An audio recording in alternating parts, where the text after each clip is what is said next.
background, so that's pretty pog.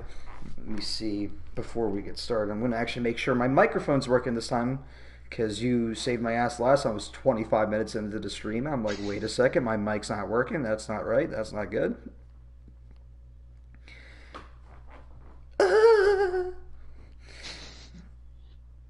Okay, this phone is trash.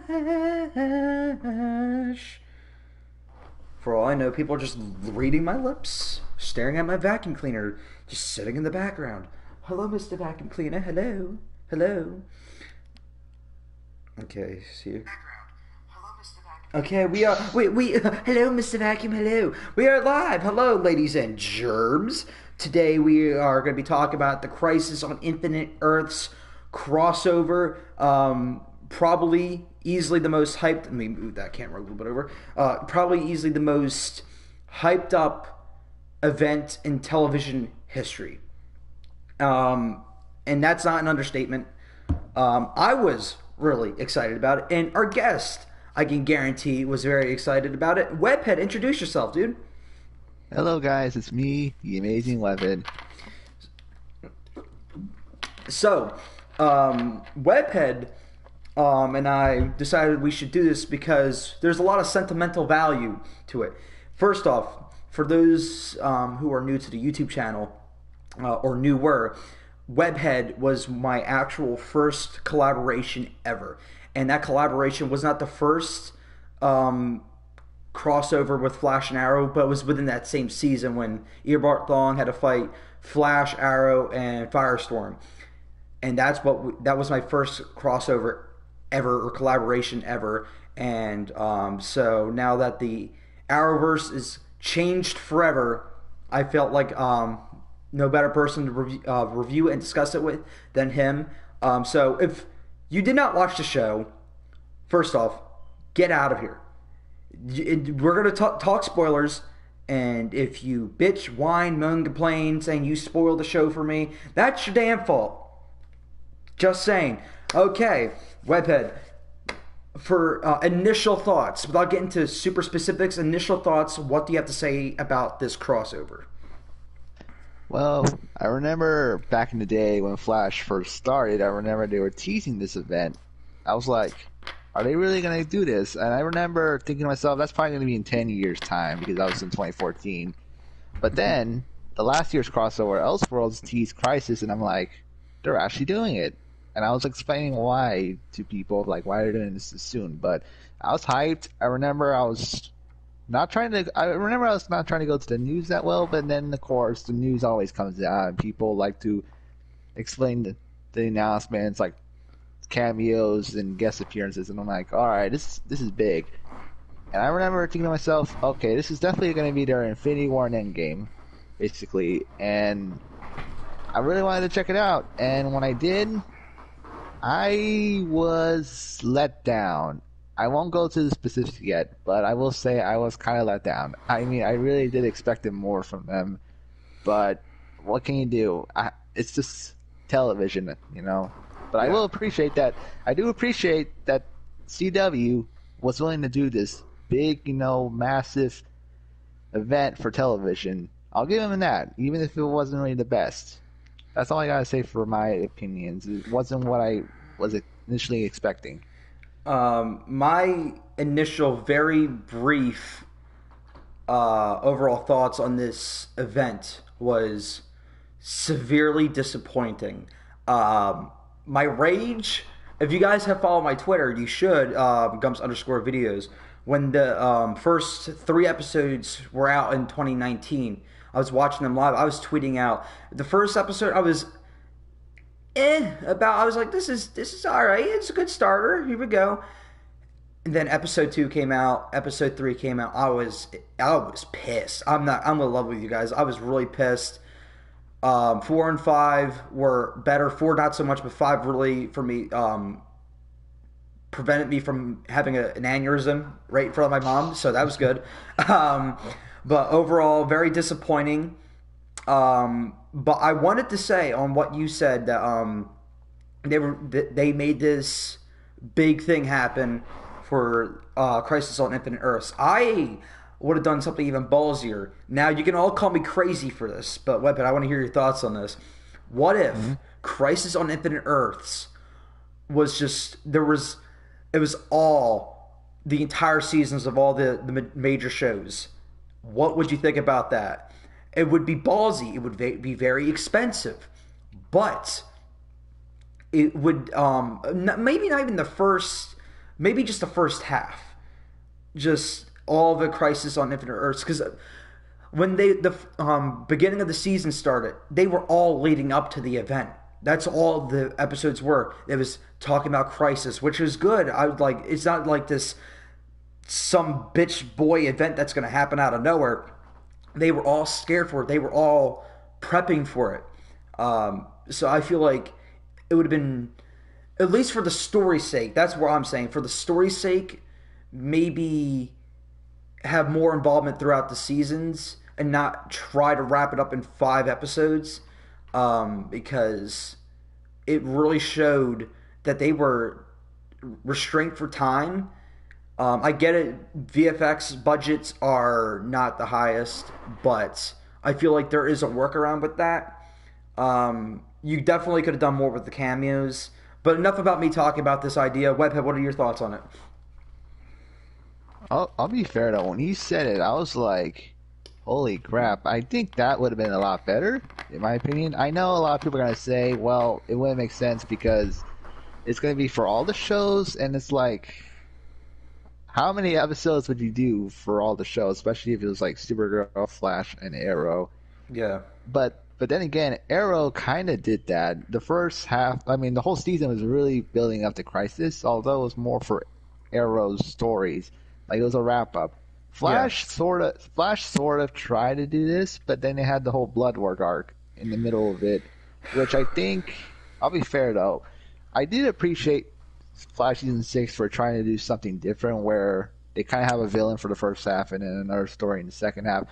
That I'll give them that. I really did think that was for the best, because if it was going to be like season 5, then yeah, it's going to be a problem. Supergirl didn't really deal with Crisis. I'll be honest. I mean, there was the John Jones situation with his brother. That's when the monitor showed up. But I was like, yeah, the Supergirl never really dealt with it. So I felt Yeah. like if all those shows really just dealt with Crisis more, maybe have little mini crossovers here and there between the shows, I think maybe that would have made the actual event more better, I guess, and more structured. Otherwise, it would have been very messy. I mean, I like the idea, but even then, it could kind of get messy because there are people from who don't watch Supergirl and only watch Flash, or Yeah. people who only watch Supergirl and don't watch Flash or Arrow. I think that's why it wouldn't really work. I do like your idea, Yeah. or maybe one idea I think I would have liked better. Maybe they just make Crisis its own like mini movie, like release it during the summertime or something like that when the show's on break. Otherwise, because it would have made a lot more sense, you know. So then people will watch it and be like, okay, yeah, I get the story.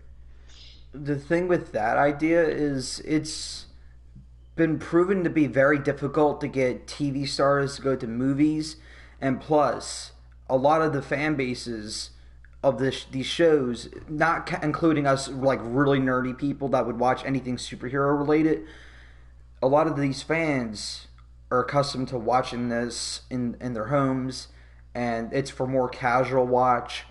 They can. There's always commercial breaks. Having an hour and a half movie, I don't think would have really helped it that much, or even a 2.5 hour movie. Because I'm gonna do rough math in my head. 4, 8, 12, 16, 24. That's 240 minutes. That's cutting it short too. That's 240 minutes. That's longer than a 2 hour movie. That's way longer. That's doubled. That's a 4 hour movie right there. And yet it still felt rushed. And one of the biggest problems with it is this is the part that pissed me off in this entire show Here we is go. I'm gonna say calm, was the entirety of the episodes 2 and 3. What the hell were they thinking? Just getting these cameos. I get it. It's infinite amount of possibilities. They could be fun. They can be cool. But Story comes first, and I get it. You got to get some fan service in there. And the Tom, what was it? Tom Welling, Yeah, Superman. Tom Welling. I liked his. I get that fan service because that was a long running show that didn't have a solid ending. I don't know the show because I never watched a single episode. I know Blasphemy. Yeah. I want to watch it, but I never did. But that is where I get fan service. I understand that. But for shows like my baby, my child, my love, Lucifer, for Kevin Conroy as Batman, I'm going to get to him in a minute. Kevin Conroy as Batman and all these other things, they were just side pieces just to make us go, ha. I'm not gonna lie. When Lucifer did come on screen, I went ha because you know what? That was the only form of enjoyment I had. And guess what? That was the shortest 15 seconds of my entire life. Because I looked at that, I'm like, wow, that's cool. Oh shit, it's already gone. Oh, now look, we're in purgatory. Oh fuck, Stephen Amell's is already becoming the Spectre. Where was the Spectre? I don't know. He just got flung in there like fucking yesterday's trash. I don't get it. Why? But they just flung shit. Dude, when your cameos become more important than introducing the Spectre, bruh, I can guarantee you people who watch this show and don't know the comics don't even know who the fuck Spectre is. People are like, who the fuck Spectre? I'm sitting there losing my goddamn mind. I'm like, oh my god, it's Spectre. And then the commercial break ends and he's just talking. He's like, yo, Oliver, I need you to let me in you in a less perverse way. And he's like, okay. But just throwing shit at the wall, rapid fire like a freaking pitcher from the Eagles. Not even Eagles. Wrong sports ball. My bad. It's a pitcher from the Phillies. So just fucking throwing shit at the wall, throwing baseballs really fucking fast, 90 miles an hour, seeing what fucking sticks. It just makes no sense. They needed to space things out, and the cameos were just slowing the plot down. Now let's get back to Kevin Conroy, and then we'll go right back to Webhead because my rant will go on for hours. You guys know me by now. Here we go, guys. Keep in mind, he's gonna rage. He's gonna rage for like I don't know how long. So bear with him. No, it's fine. It's fine. No, it's not. Okay, so I'm watching this with my mom. She's confused as shit because she doesn't know what the fuck's going on. I'm in her room because my room doesn't have cable. I just have the Wi-Fi and the modem, all that shit. I'm like, Mom, get that cable shit out of my room. I fucking kicked it. I legit kicked it with my shoe. I went, get that shit out of here. I went down the steps, and the rest is history. I went downstairs on her TV, started watching this shit. She was confused. And then she's like, is that supposed to be Batman? I'm like, yeah, Mom. This could be, like, Batman Returns Batman. I'm sitting there, like, legitimately explaining throughout the commercial breaks, saying, like, how this is probably in a world where, crime just overamped and is just, like, taking over the world. Batman's more aged. He's injured. That exosuit's probably from his fight with Superman. And he actually beat him because he was becoming like out of line. He was being the government's bitch. Blah blah blah blah blah blah blah. I'm just shooting off these possible theories. Or is it in a realm where Superman went evil? You know what happened? Because we see Clark's glasses. We see Clark's glasses. So I'm like, oh my god! So he was evil. It was because he was a fucking alien. Are you shitting me? Because he's like, I hate aliens. What? Now you're a fucking racist bigot? He's like, oh, I see this guy fucking saving people left and fucking right. Oh, I'm gonna fucking kill him. You know why? Because I fucking hate him. Oh, now I enjoy killing. I like the taste of blood. Just suck it in. Just. Oh yeah, now I'm gonna fucking kill all the criminals left and right. And now I see Batwoman over there. Fuck you, bitch. And he gets kicked once. He fucking falls over. Call life alert, and he fucking dies. What the fuck? What a fucking waste of talent. And Kevin Conroy, I actually followed Kevin Conroy after their episode. He's like, thank you guys, and he's praising his fans. Everyone in the fandom is just bending the knee to him to his worthiness, and I see all these things, and normally I would think this guy's a fucking dickhead, but then I see how sweet he is. He's shouting out, like, production assistants. This production assistant had to freaking drop out because he was having some family issues. He had to go back to school to go just to make more money because that job was not, helping him out. Then he said, dude, you're always going to be part of the Bat family. What a fucking legend. And you fucking dissed him like that. What a fucking joke. Holy fuck. Okay, I'm done.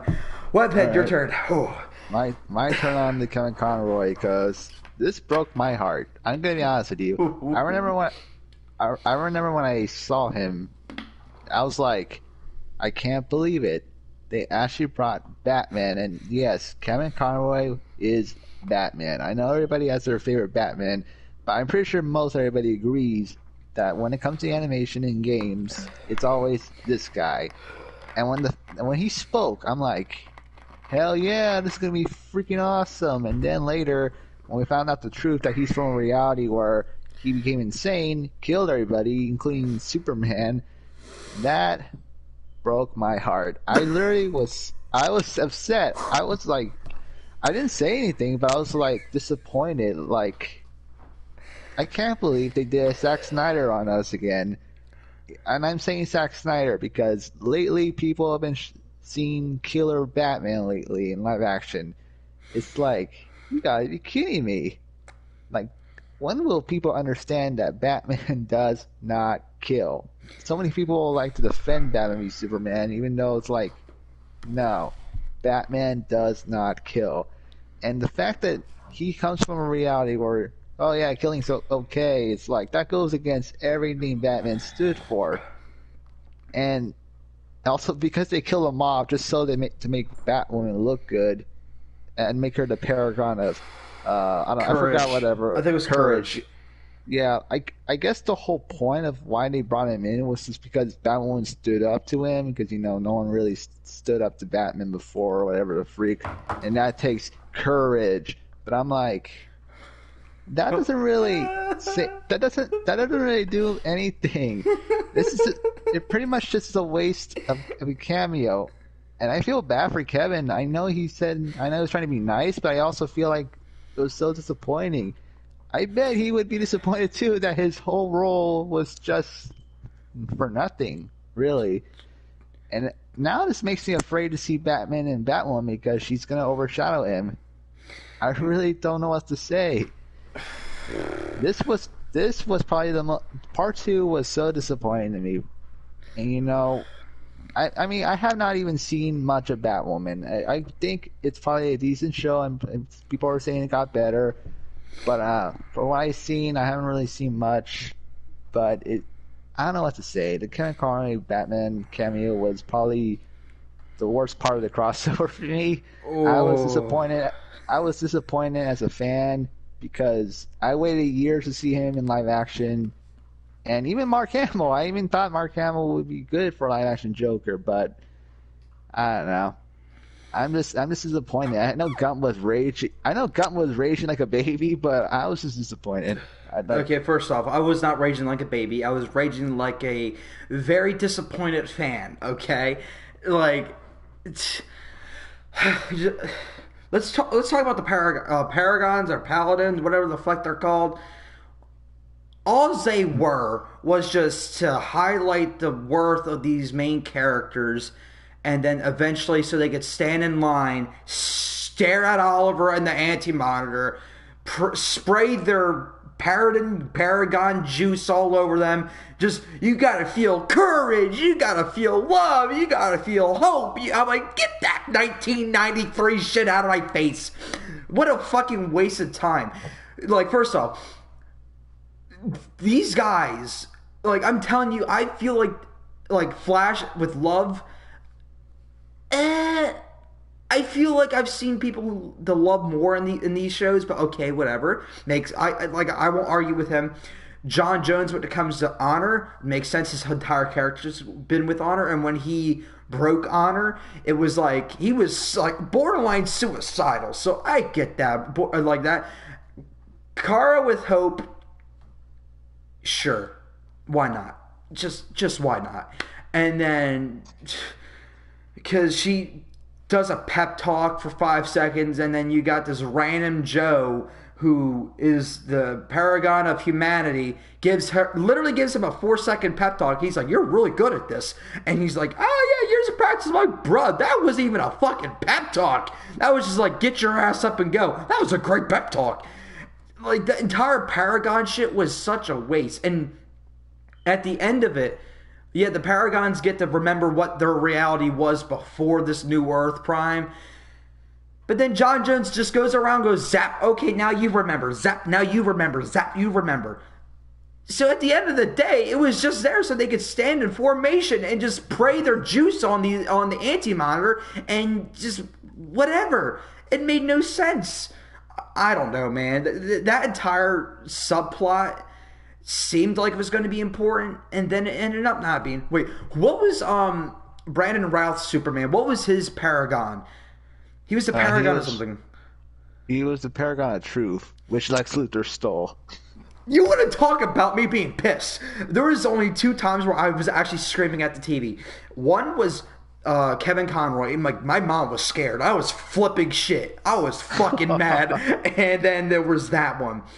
I'm like, okay, all the cameos aside, at least we get one character. I'm like, when I'm in the middle of saying this, Lex Luthor comes with that fucking book of his. He's like, rewrote history. I'm like, wow, yippity fucking do. Imagine using that fucking book to end the crisis. No, because then the fucking episodes would be shorter and we wouldn't have a fucking threat. And Lex Luthor is a fucking dick because universal domination. I don't fucking get it. Like, there's no fucking universe left. Fuck, there's not even an Earth left. And you're saying they're universal domination. They're on a fucking random planet in butt fuck nowhere. And he's like, yeah, blast Supergirl and blast the human. Remember, in that order, he blasts Supergirl and then blasts this random human. The human wakes up first.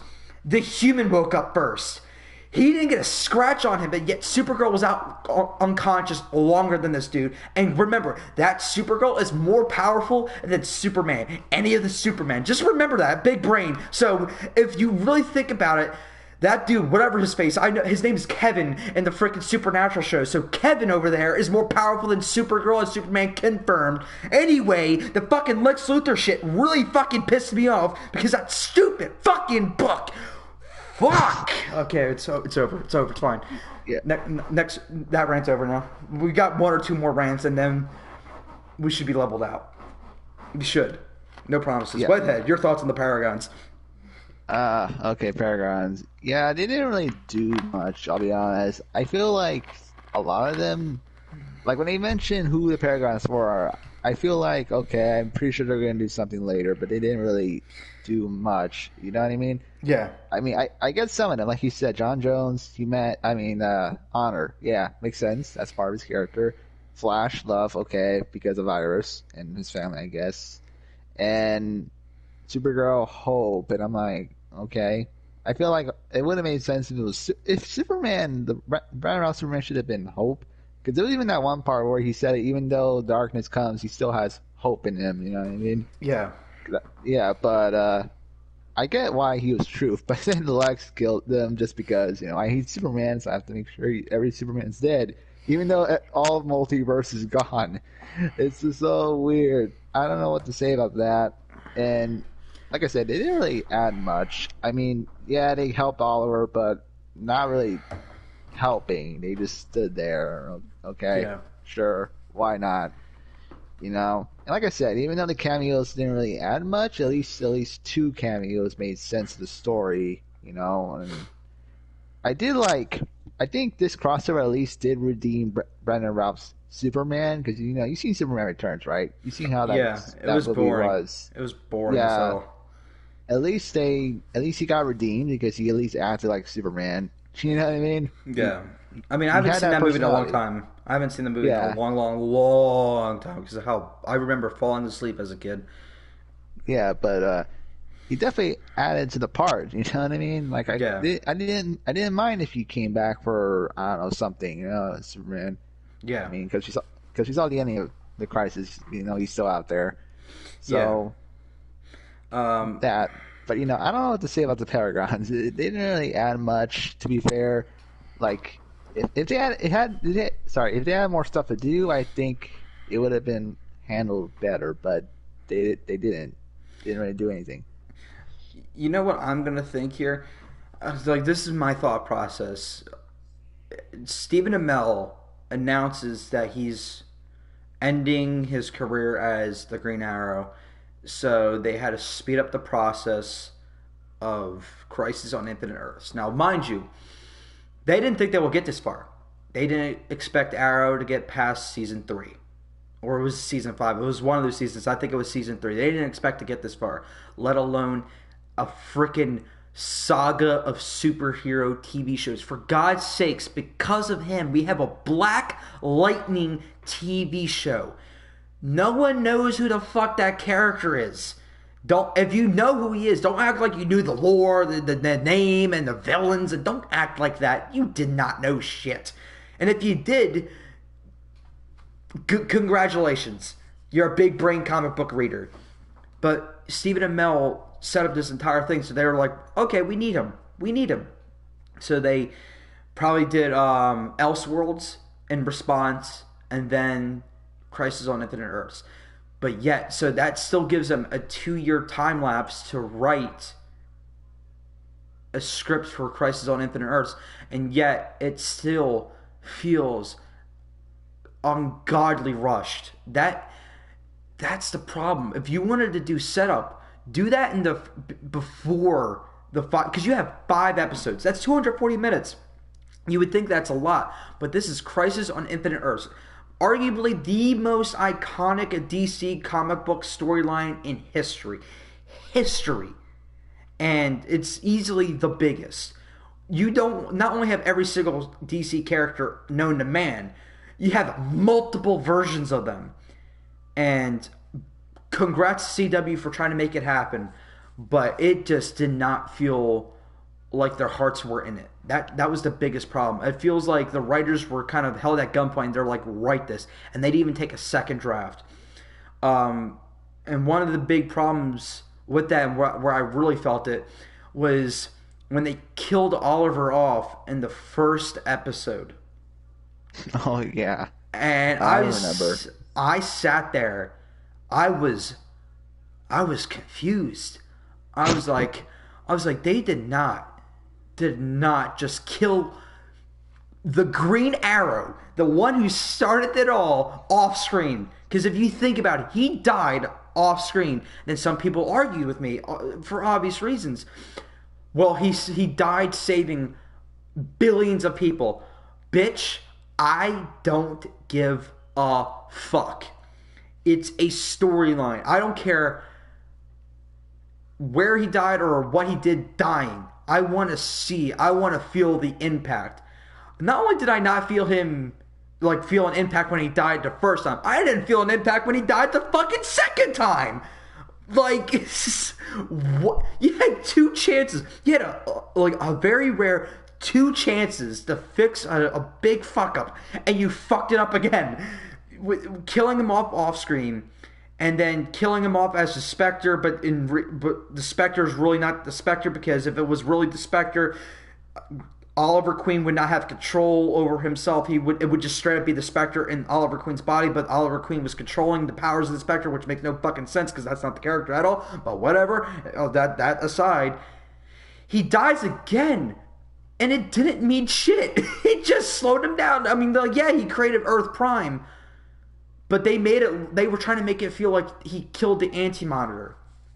And hell, dude, it did not. At least for me, I didn't feel the impact.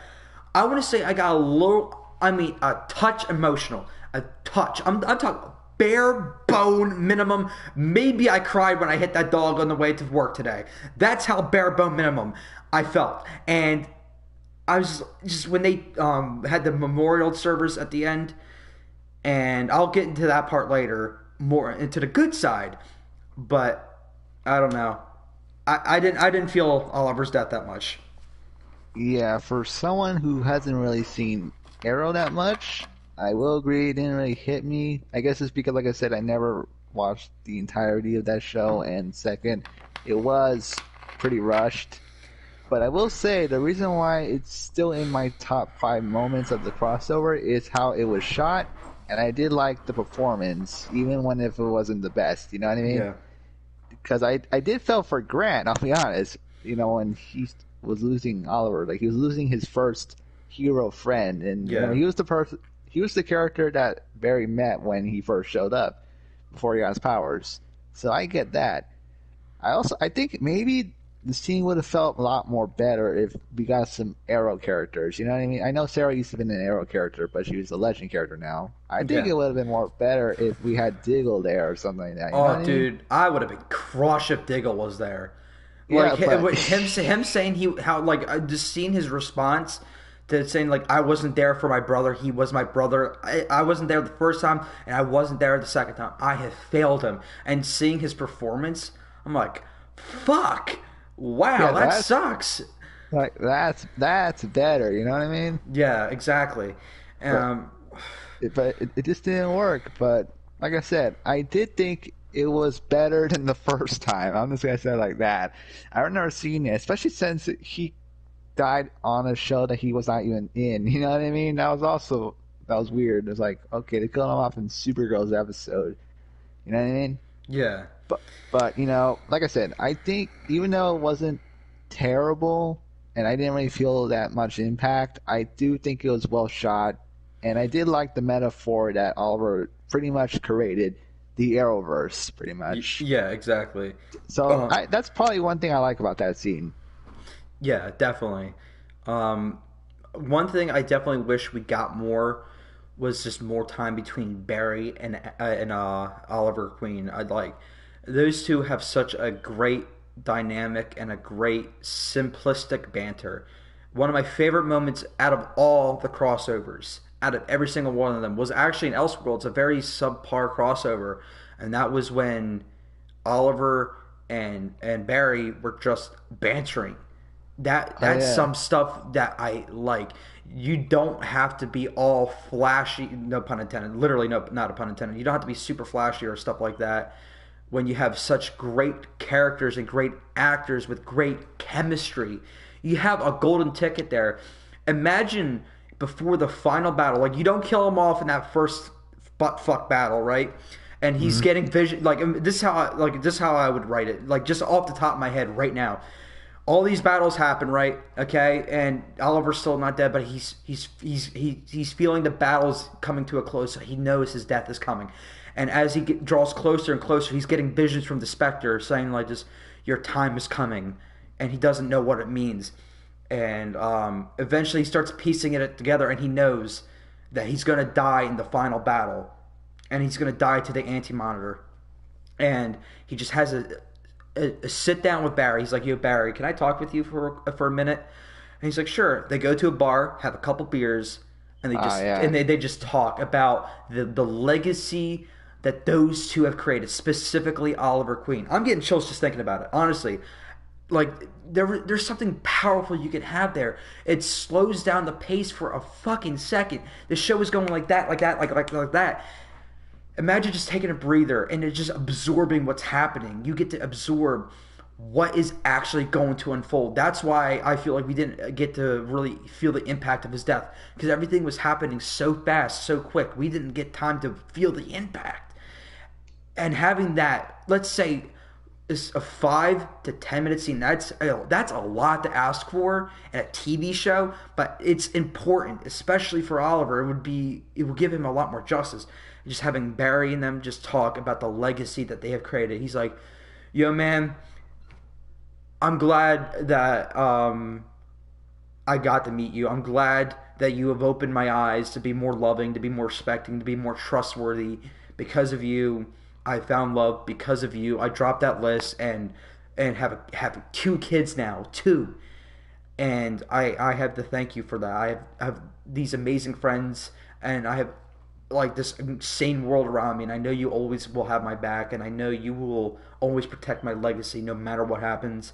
And just have a moment and just sitting there like I would then he dies, and then imagine like he's on his final breath, and then Barry's there, right? That would have been a lot more Mhm. powerful. Then I would have cried. I'm just saying, because then I would have been tears like, "Oh my god, I'm so sad." That's how you do it.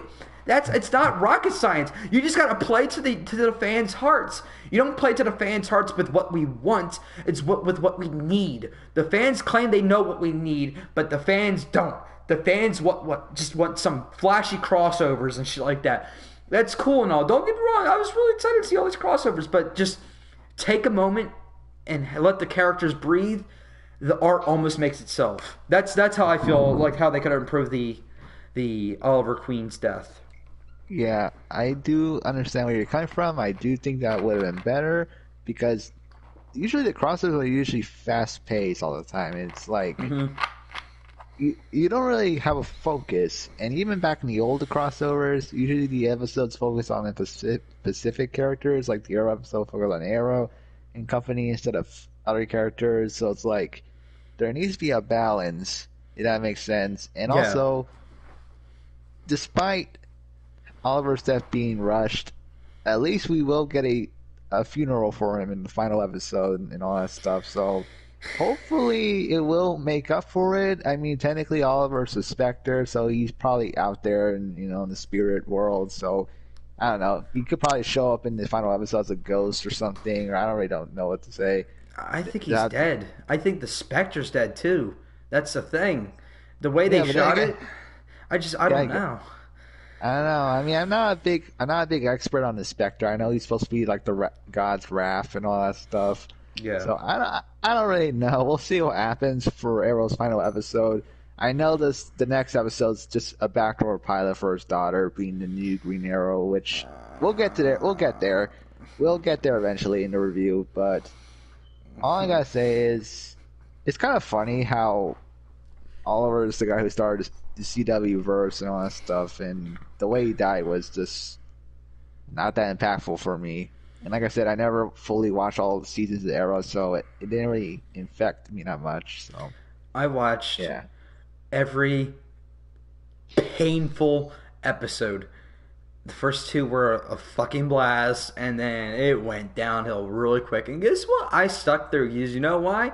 Because when I get really bored, I'm like, wow, I'm such a nerd. I'm gonna sit through shit because guess what? Lol, I hate myself that much, and I need dudes in costumes beating up bad guys. That's how I get my fix. Shoot that shit in my veins. Is that bad for me? Of course it is. But guess what? I got nothing else. I don't get another Marvel movie for another fucking 6 months, so just shoot it into my veins. And so I don't know. I I just wish that was a little bit more impactful. But that being said, you brought it up, and I feel like we talked about Oliver's death. I feel like we should transition into his daughter. Who? yes, Okay. I won't rate her. I won't rate her, but I'm not happy. yeah. I will say this. I'll start just Yeah, go ahead. because. Yeah, you go ahead. Yeah. So basically, if you guys haven't watched Arrow, at least in the last season, the Monitor sent his daughter and William to the present, basically, because obviously it's a gift for Oliver to spend time with his kids before his demise, basically. And throughout the season, I noticed, and I think everybody noticed, the little foreshadowings of her probably taking up her father's legacy, which apparently they are. Even before the season came out, or during the season, I believe they announced that they're going to do a spin-off show about his daughter and the Canaries, basically, the daughter becoming the next Green Arrow, basically. So even though Arrow's ending, they're going to do another show with the same name, same universe, yet it's going to be his daughter taking his place. And I don't know what to say about that. It's like one of those things where you're like, okay, so you're telling me you ended a show that ran for this long, and yeah, you want to continue it in a way, but with a different main character. Okay, sure, why not? I'm being sarcastic here.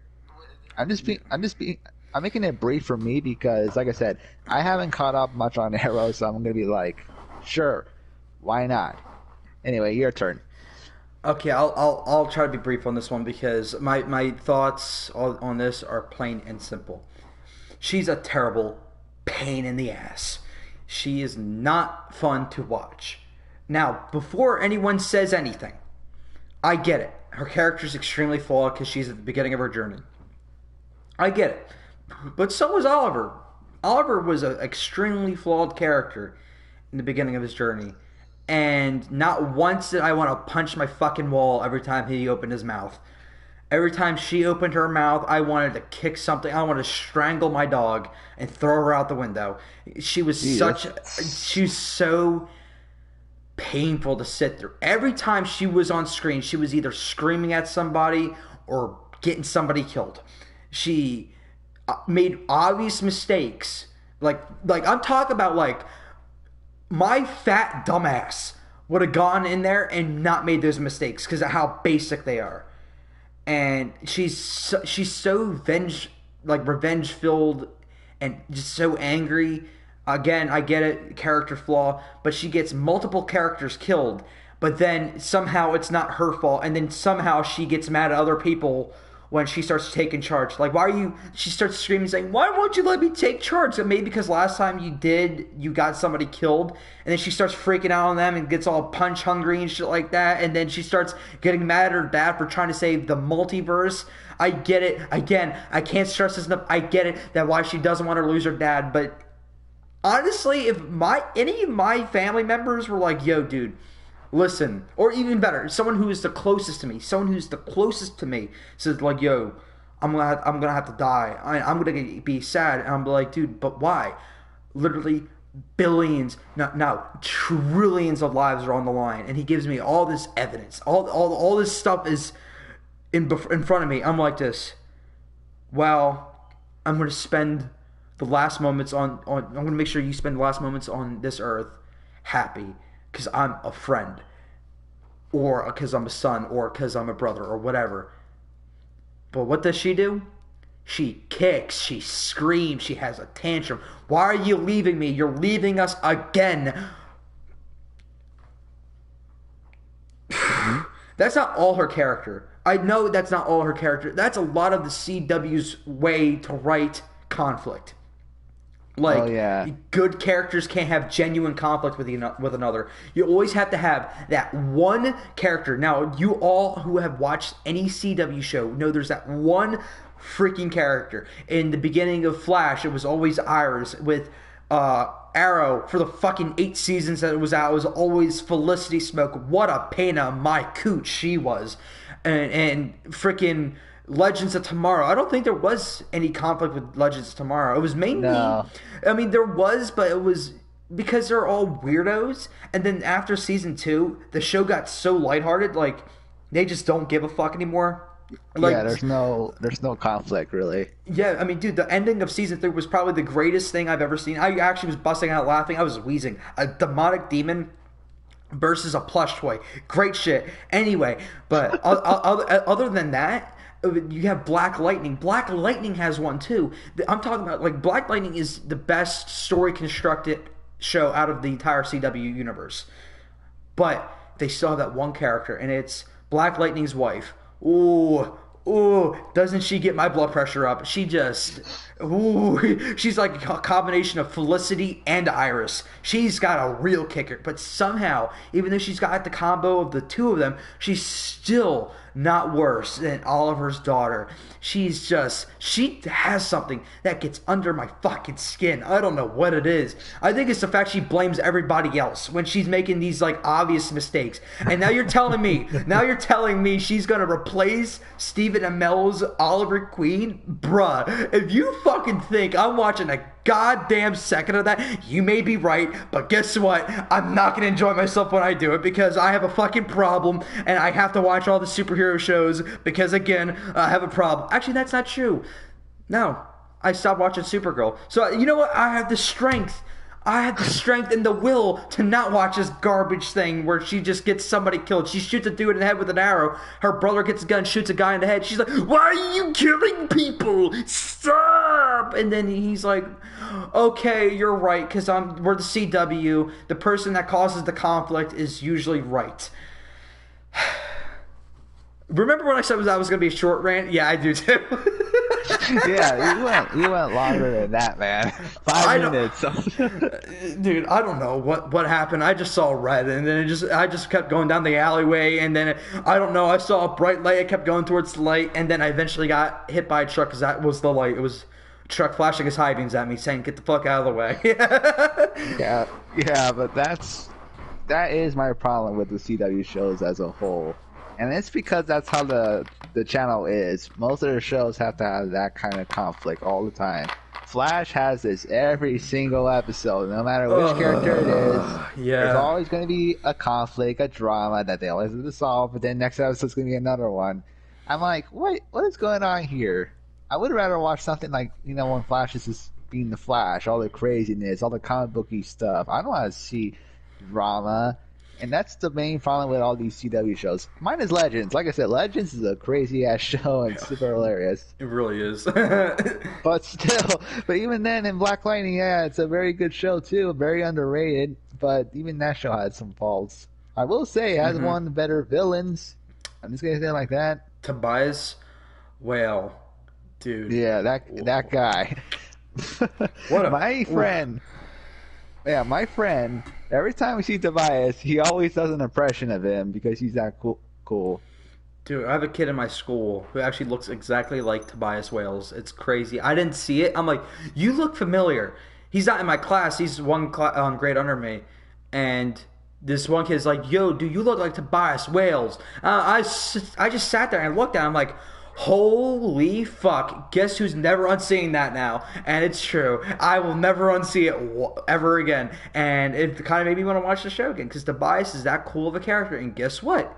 He doesn't really have any superpowers. He's just a drug addict, pretty much.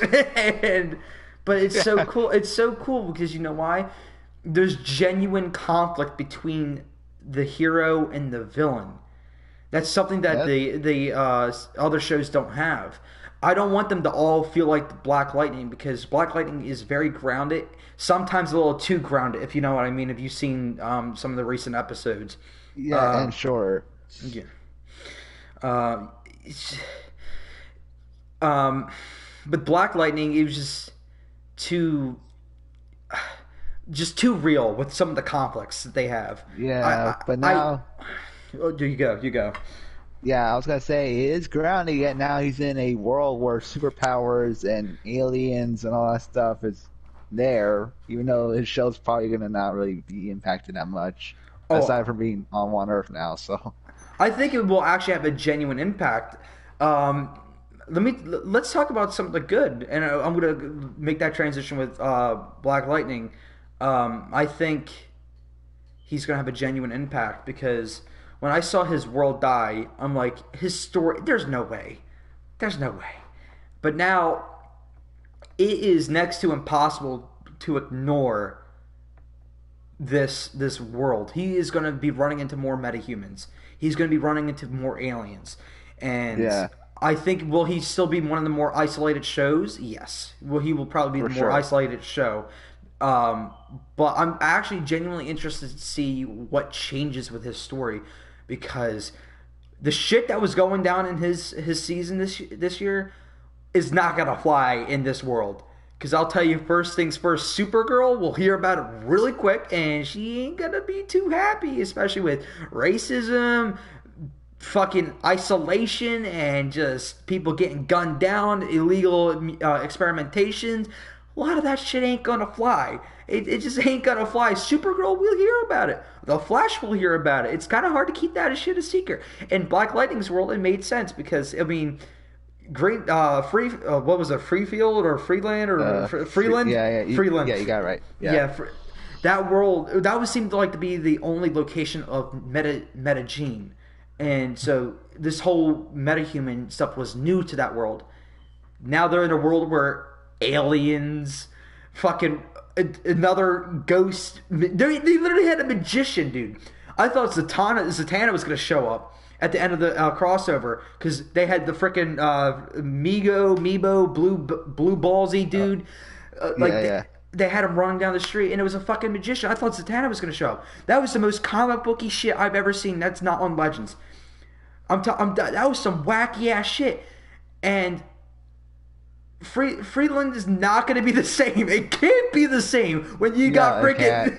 You just can't. They're like, oh, we're so dark and grim, racism, but literally like 32 miles fucking due east, there's a freaking alien invasion. What are they going to do? Yeah, let's lock up our fucking metagenes. I mean, could it enhance their story? Sure, because they were building an army. Now they have more reasons to push into that, but I feel like the story will drastically change into certain ways. So I get it. What you said. No, I was just gonna say I'm most fascinated to see what they do with his show. Out of all the shows, I'm gonna be most hooked on his show. Yeah, because it's interesting. Because, like I said, It's also funny because there was that joke in part three when Black Lightning saw Superman and he was like, "Oh, Superman's real? Oh, that's awesome!" And now That's they're in a right. world where he does fully exist. So every character is gonna be like, "Oh yeah, the Flash, I know about him. You know, Supergirl, Superman, whatever." They're all gonna be like casual because they know about it. It's also cool because Black Lightning is the only character from his show that knows he was from a different Earth. His family won't remember. Basically, they're just gonna be like, "Oh yeah, we always knew they were here," and yeah, he is gonna deal with more metahumans, more aliens, more gigantic stuff that his show probably would never did back then. And yeah, it's gonna be more isolated because I know his show is filmed somewhere else outside of Vancouver, so it's gonna be interesting to see, and maybe hopefully we'll have maybe some mini crossovers, like maybe get Grant Gustin to show up in the Black Lightning episode, or vice versa, or like that. You know what I Yeah. mean? That was something me and Webhead were talking about prior to this review. Um, one thing that this event did, like the most positive thing it did, was it gave me hope for the future of the CW, and that's something I have not felt since season two of Arrow, and that's a Wow. genuine feeling. Like I have not felt that in a long time, longer than I care to admit. Um, it's been so long, and the fact that the Justice League is a thing now, the fact that everyone is under one roof, and the fact that it seems like they're going to be keeping comms with each other gets me excited. And me and Webhead were talking, we wanted to see more casual crossovers. We've seen a couple casual crossovers before. There was a crossover between Flash and Supergirl where they had a musical. Do stupid shit like that. That would be fun. Just small two-parter episodes. Like I think that would be awesome. I think that would be genuinely good for all the shows. Like for a show that's not doing good on ratings, bump it up. The only thing that doesn't really need something like that is Legends, because Legends can be their own thing because they already have the full team. And so, but everyone else, I feel would like be nice to have like that little push. You know something about Legends though? What? It's gonna be interesting how they're gonna be impacted as well, because when you think about it, they're time travelers. They're gonna go travel to alternate history, like adding Supergirl lore or something like that. Imagine them going to see stuff like different types of aliens or beings from that they probably never had on when it was different Earths. You know what I mean? Yeah, bro, that's so true. So like they end up running into something that was on Supergirl's Earth, and they're like, "What the fuck is that?" Yeah, Just like that, like that. Yeah, they like, have no idea what's going on. Like, what is this? so like they before they had all like these. I forget what the beginning of the show was because the first season wasn't that great to be honest. It was like just a bunch of historical shit. Then it became like monsters, and then it became demonic shit. Then it became demonic shit, and then I don't remember much of season four to be honest. But imagine a season dedicated to straight up aliens, and I think that would be freaking cool. Now they just got alien like refugees just running around tearing up the space time and shit like that. I think that's cool. You're right. I never thought about that. That would be hella awesome. They're like, okay guys, now back to work, yay yay yay. And but like Laurel is like the only one that no, because at this point they would all have their memories back. So they're just going through time and space and shit like that. And then you just see a giant ass alien, and then Laurel will be like, "What? What the hell is that? It's some space tentacle creature and shit like that. It's about to penetrate Earth. It's some freaking 2004 Galactus thing just floating over. It's like boogity boogity boogity." They're like, "Well, it's 1863. I don't think the Americans are going to help because they're too busy fighting over slavery. So fuck, we're screwed." There's a lot of fun you can have there. I never thought about that. That's really interesting. That would be so Yeah, cool. yeah, for sure. Because even like the promos for the next episodes of each show does seem like Crisis will impact all the seasons going forward. Like Flash, so far, is going to be dealing with people who have alien tech or something like that, because apparently they're the Black Hole organization that they were teasing, but it looks like now in this new universe they got alien tech, so Barry's going to deal with that. Apparently Batwoman is also going to be dealing with a vampire in her next episode, which is straight up like, holy shit. a vampire killing people? Holy crap! What's going on there? That'll be So that'll be a nice break from the Alice storyline. Holy hell!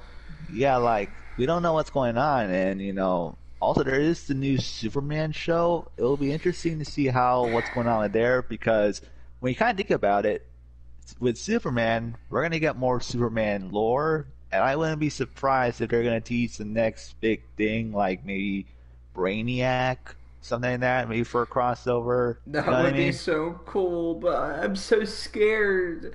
For I already talked to you about this, but I'll tell the viewers.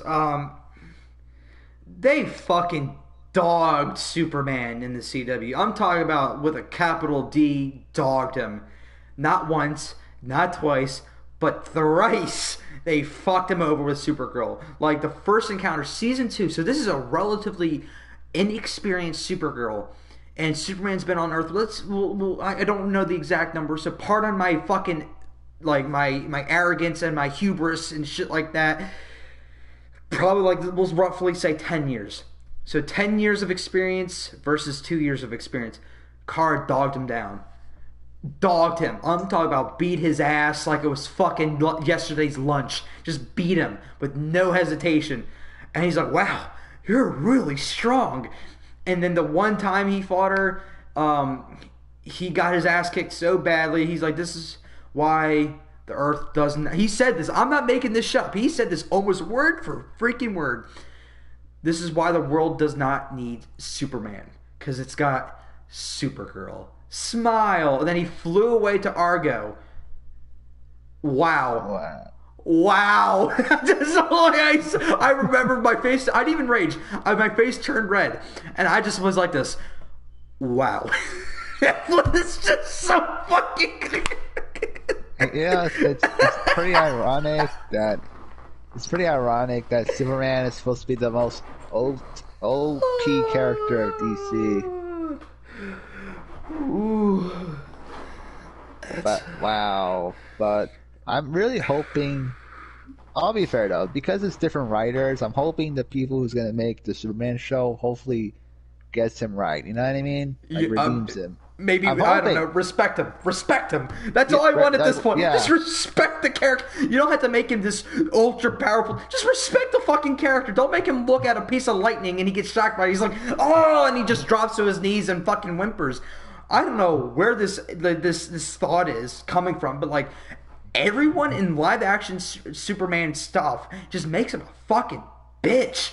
Not even just some of the animation stuff too. He gets shocked by lightning. He's fucking falling to his knees in agony, screaming. I'm like, dude, it's not magic. It's not magic. I don't know why you're screaming in agony. It's not. It's you're weak to a couple things: a buck ton of kryptonite and magic. What? What are you doing? It's not. It's not atomic nuclear energy. It's lightning, and he's fucking just just can't handle it. I don't know. I better not see that shit because honestly, Yeah. I like this. I like the actor who's playing Superman. I will say that. Yeah. He seems like he's got a lot of potential. He can come off with the very suave, calming, like very calculated Superman, like something we haven't really seen before. But what we have seen of him was just this dude, just a bump up Supergirl. Now, don't get me wrong. There are incarnations of Supergirl where she ends up being more powerful than Superman. But guess what? Here's my main problem with Supergirl. That she's just a Superman knockoff. I'm not talking about the character. I'm talking about in the CW. Kara has a whole different persona than Superman. She's got anger issues. I'm not sure if you guys knew that, but she does. She feels very angry and disheartened. You know why? Because she had one job: go to Earth, protect Cal. She comes there. She's a teenager, and she finds out her younger cousin, who was younger than her by like 14 years, is older than her now. Go freaking figure. And now she's being protected by her cousin.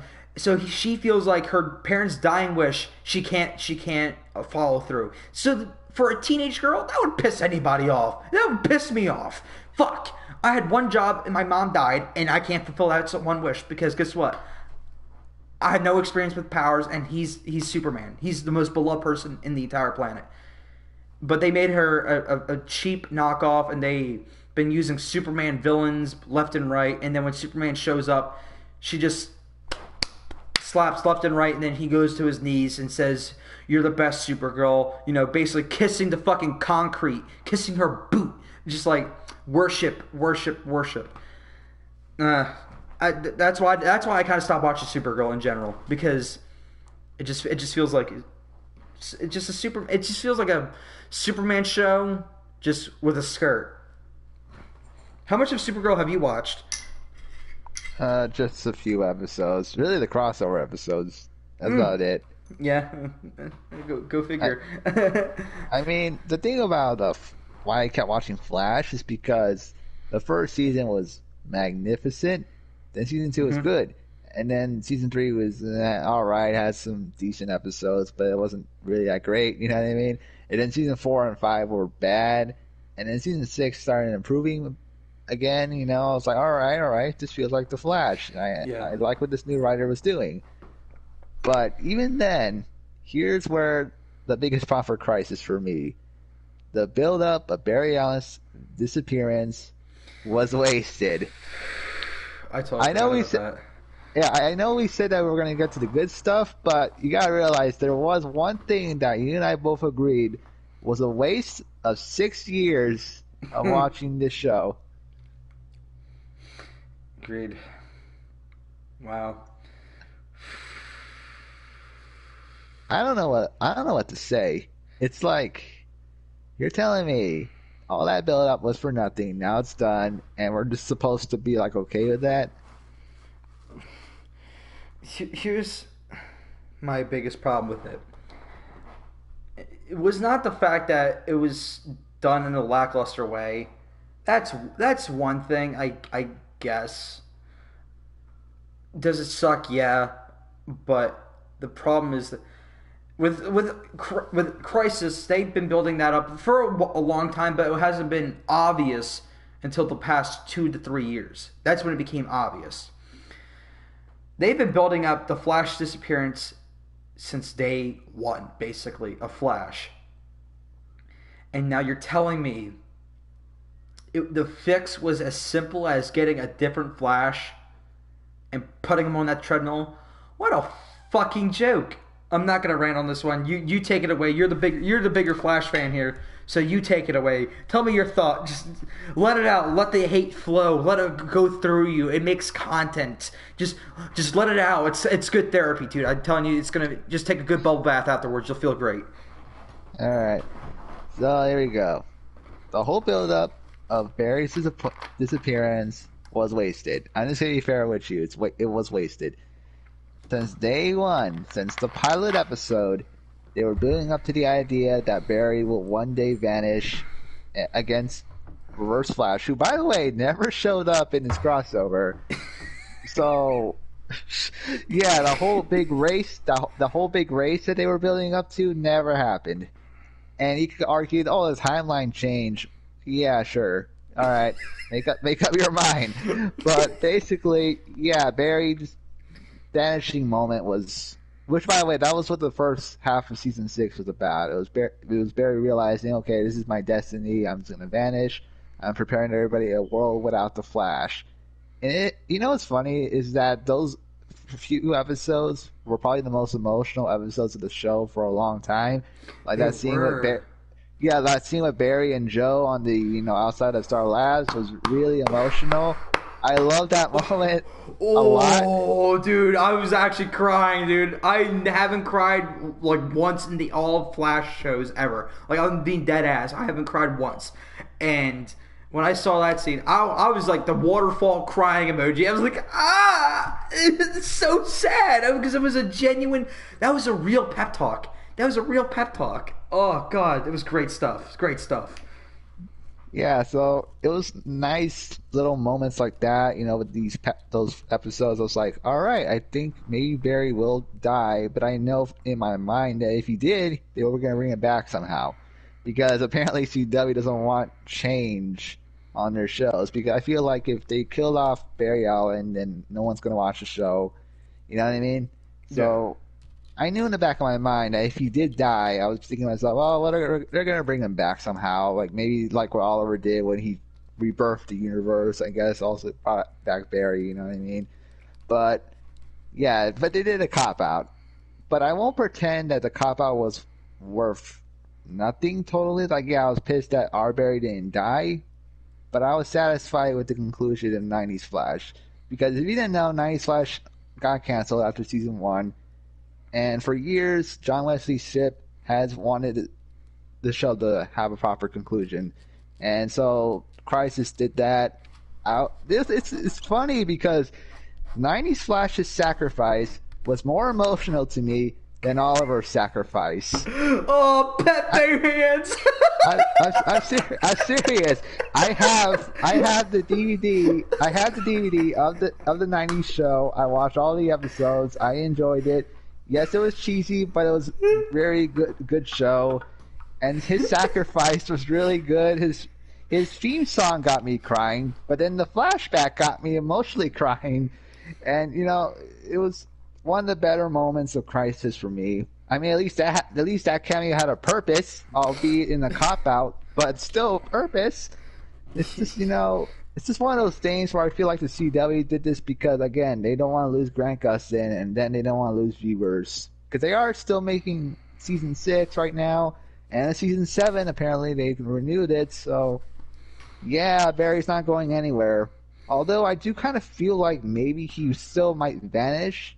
I'm only saying it because remember, Reverse Flash wasn't there, and you gotta remember that he's supposed to go back in time to try to kill Barry, and then of course started the events of the show.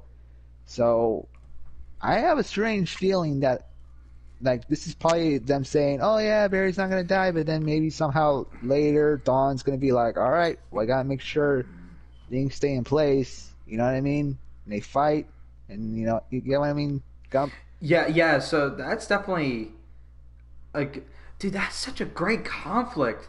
Like, imagine like the entire second half of the season. Because if it's not, what is it, blood work? If he's not the villain, I'm not gonna Yeah. shed a tear because whew, whatever.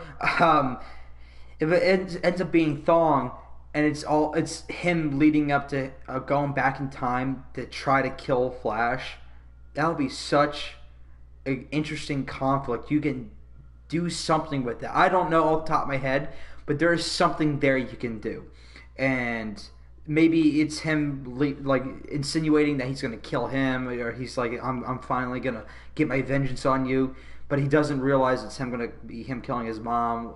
I don't know. There's something there, and hopefully the writers spend more than an hour and a half writing the script for that season, so that'll be really swell. I don't know. I mean, that's definitely a thought I never thought of before. Yeah, I feel We definitely need more Thong. That's all we need. More Thong. yeah because it's funny because Dawn and Zoom were like the best villains of the show, Yeah. basically. Even when they were not the villains, like when Dawn wasn't the villain of season 5, he was still more entertaining than Cicada, basically. You know what Yeah. I mean? But yeah, 100%. I'm trying to say because there was that line he said in the last episode. He says, "See you in our next crisis," and a lot of people are thinking it was this crisis, but I think no, maybe it's probably just their crisis, their personal crisis. So I still think Barry's going to disappear, regardless. Whether they think, "Oh, he's safe," no, because you got to remember in the original timeline or in the original newspaper, he said he vanished because he was fighting Reverse Flash. There was no aliens, no multiverse destruction. You know what I Yeah. mean? Exactly. Um, So I didn't. Yeah. no, Your no, no. thoughts? I was gonna end up changing the subject, but going off your thought really quick. Yeah, him disappearing.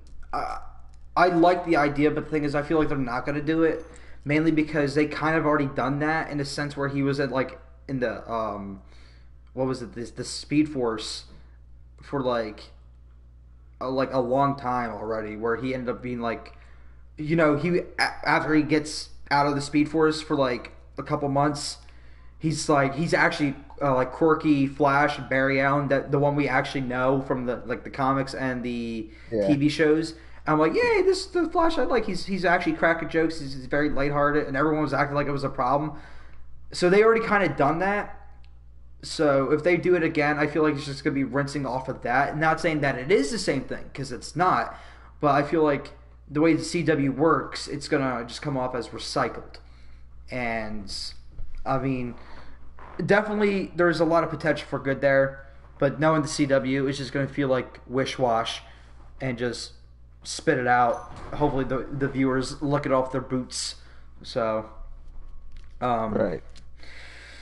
one thing that you said about that just totally brought up my attention that kind of relates back to the crisis. You mentioned Zoom, and then it Yes. reminded me of one of my favorite moments of the entire Flash show.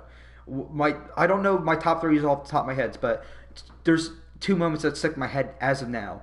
One of them was actually what you mentioned earlier was the Joe and Barry talk before he's supposed to die. That was so Mhm. emotionally impactful.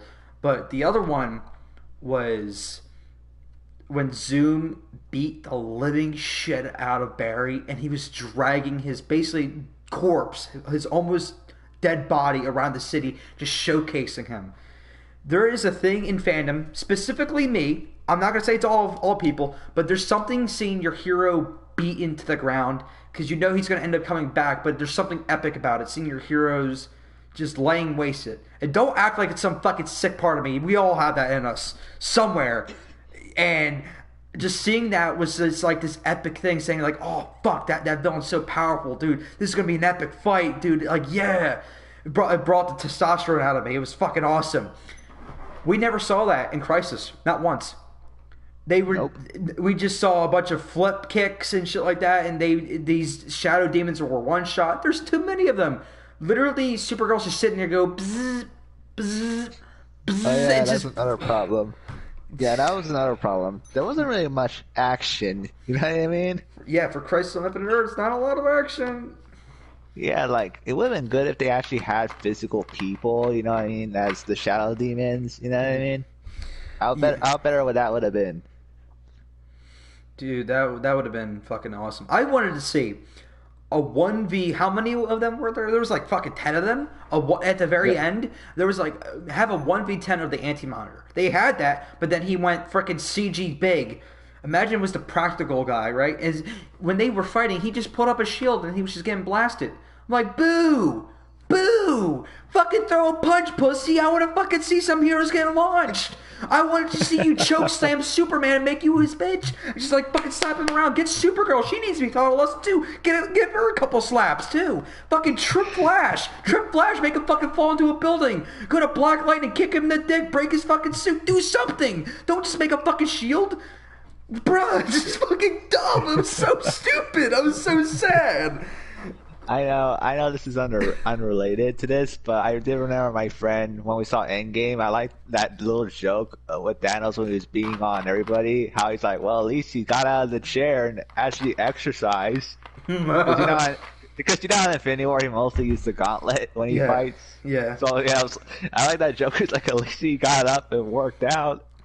Well, yeah, dude. So, like, seeing physical contact, seeing your heroes being physically beaten, not with pew pew powers either. Just I'm talking about like getting the hands and just fucking grab them and like choke slamming them. There's something epic about it. It's just we we're entertained with violence, not just saying real violence, but like there's something entertaining seeing a fight. In human history we've all had it. We like gladiators and shit like that. Fucking just fights. Now we have the UFC, we have wrestling, WWE, we have all that shit. We all like it. There's a freaking violent thirst in us. And my violent thirst is quenched by these movies and these TV shows. And guess what? It was not thirst. It was not quenched. I was not quenched because guess what? I didn't see the Anti-Monitor fucking slap people around. He just went up to a fucking shield. The only person he really hit was Superman. Go figure, because he hasn't been dicked down enough already. He just looks at everybody else. He's like, huh. Oh, I'm 500 fucking stories tall now. Let me go grab Superman. And then Kara was like, "Oh no, sacrifice play. What the fuck were you gonna do? You ain't doing shit." Like you see this emotional music. She's flying towards him. Freaking terrible wind effects on her hair. No lightning speed. Like this emotional music. I'm like, we already know Adam's coming. I don't know what they're trying to insinuate. And plus, when she hits him, what's gonna happen? He's like this fucking almighty being. She's probably be a flea on his nose. She ain't doing shit. Oh well, I mean, it is Supergirl. She probably would have fucking lunged him to the sun and killed him. Well, killed him, and then eventually killed the universe because they already like talked about how that was a bad idea. But it was not quenched, man. I needed physical violence. There's a part of me just want to snap someone's fucking neck. Be Loki, just die. Someone die. Go up to one of the shadow demons. I want to hear a fucking crunch, not just a whew, like fucking kicking wind, dude. That was dumb. Boo, boo. Okay, it's over. Yeah, I get you. The action, there was really not much action to say about that because it's all CG most of the time. Yeah, it's difficult. I understand. It's difficult. But I think it would have been a lot cheaper just like get some cheap ass like makeup artist, throw some like zombified makeup and throw some like I don't know lens flare on their eyes and shit like that, and just say they're fucking anti-monitor zombies, and they're like, "Oh my god, we gotta fight them." It's just a fucking like, just get 100 guys, 100 people that are apparently like, I'm talking about like Bane roided out enemies, right? And they're just 100 of them running at a group of 10 people. That would have been so much cooler. You know how cheap you can get 100 guys to have basically faceless enemies for?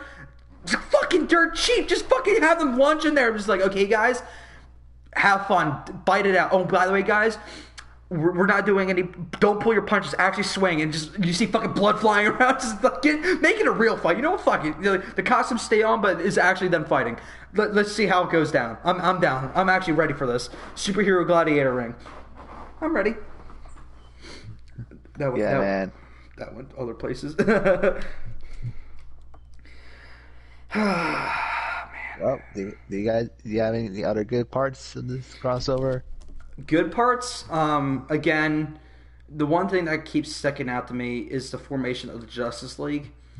Oh yeah, Because I never, ever, ever thought the CW was going to do. I thought that they're just going to do these cute little crossovers and they're going to save the world by giving pep talks and shit like that. It's going to be cute. And then when I saw he started mentioning about this is an abandoned warehouse, and my mind instantly went to it. I'm like, no way. Shut up. He's like, no one knows where it's at. And my heart started racing. I'm like, no way, no way, no way. He's like, I got a surprise under the fucking blanket. I'm like, if it's a fucking desk with chairs around it, I'm gonna fucking freak. He fucking takes the thing off. I see chairs. I'm like, oh my god. It took nothing to make me happy. I'm such a fucking dork. I just saw a table with chairs around it. I'm like, oh my god, it's so cool. I'm such a fucking loser. That's all it took to make me happy. I'm like, yay, Justice League's a thing. They got these cute little gamer chairs like mine, like the one we're sitting on right now. They had basically those, but much more higher quality. And they had the cute little stitchings of their logos on there. I'm like, that's so adorable. And for once, I actually felt something. The minute thing I felt with his memorial, with Arrow's memorial, was the fact they gave him a cute little chair. It was in the center. I was like, that's cute. I like that. That was actually really cool. That was a nice little touch. I'll give you that. You made chairs. Yay! Fuck. That was. I can't help but blush. That I'm such a dork when it comes to team up stuff, and it gives so much intel to what the future can hold. Yeah, And because yeah, yeah, man. Because like I said, now they're on one Earth. There could be, like I said, the mini crossovers could lead up to them becoming full on Justice League. You know what I mean?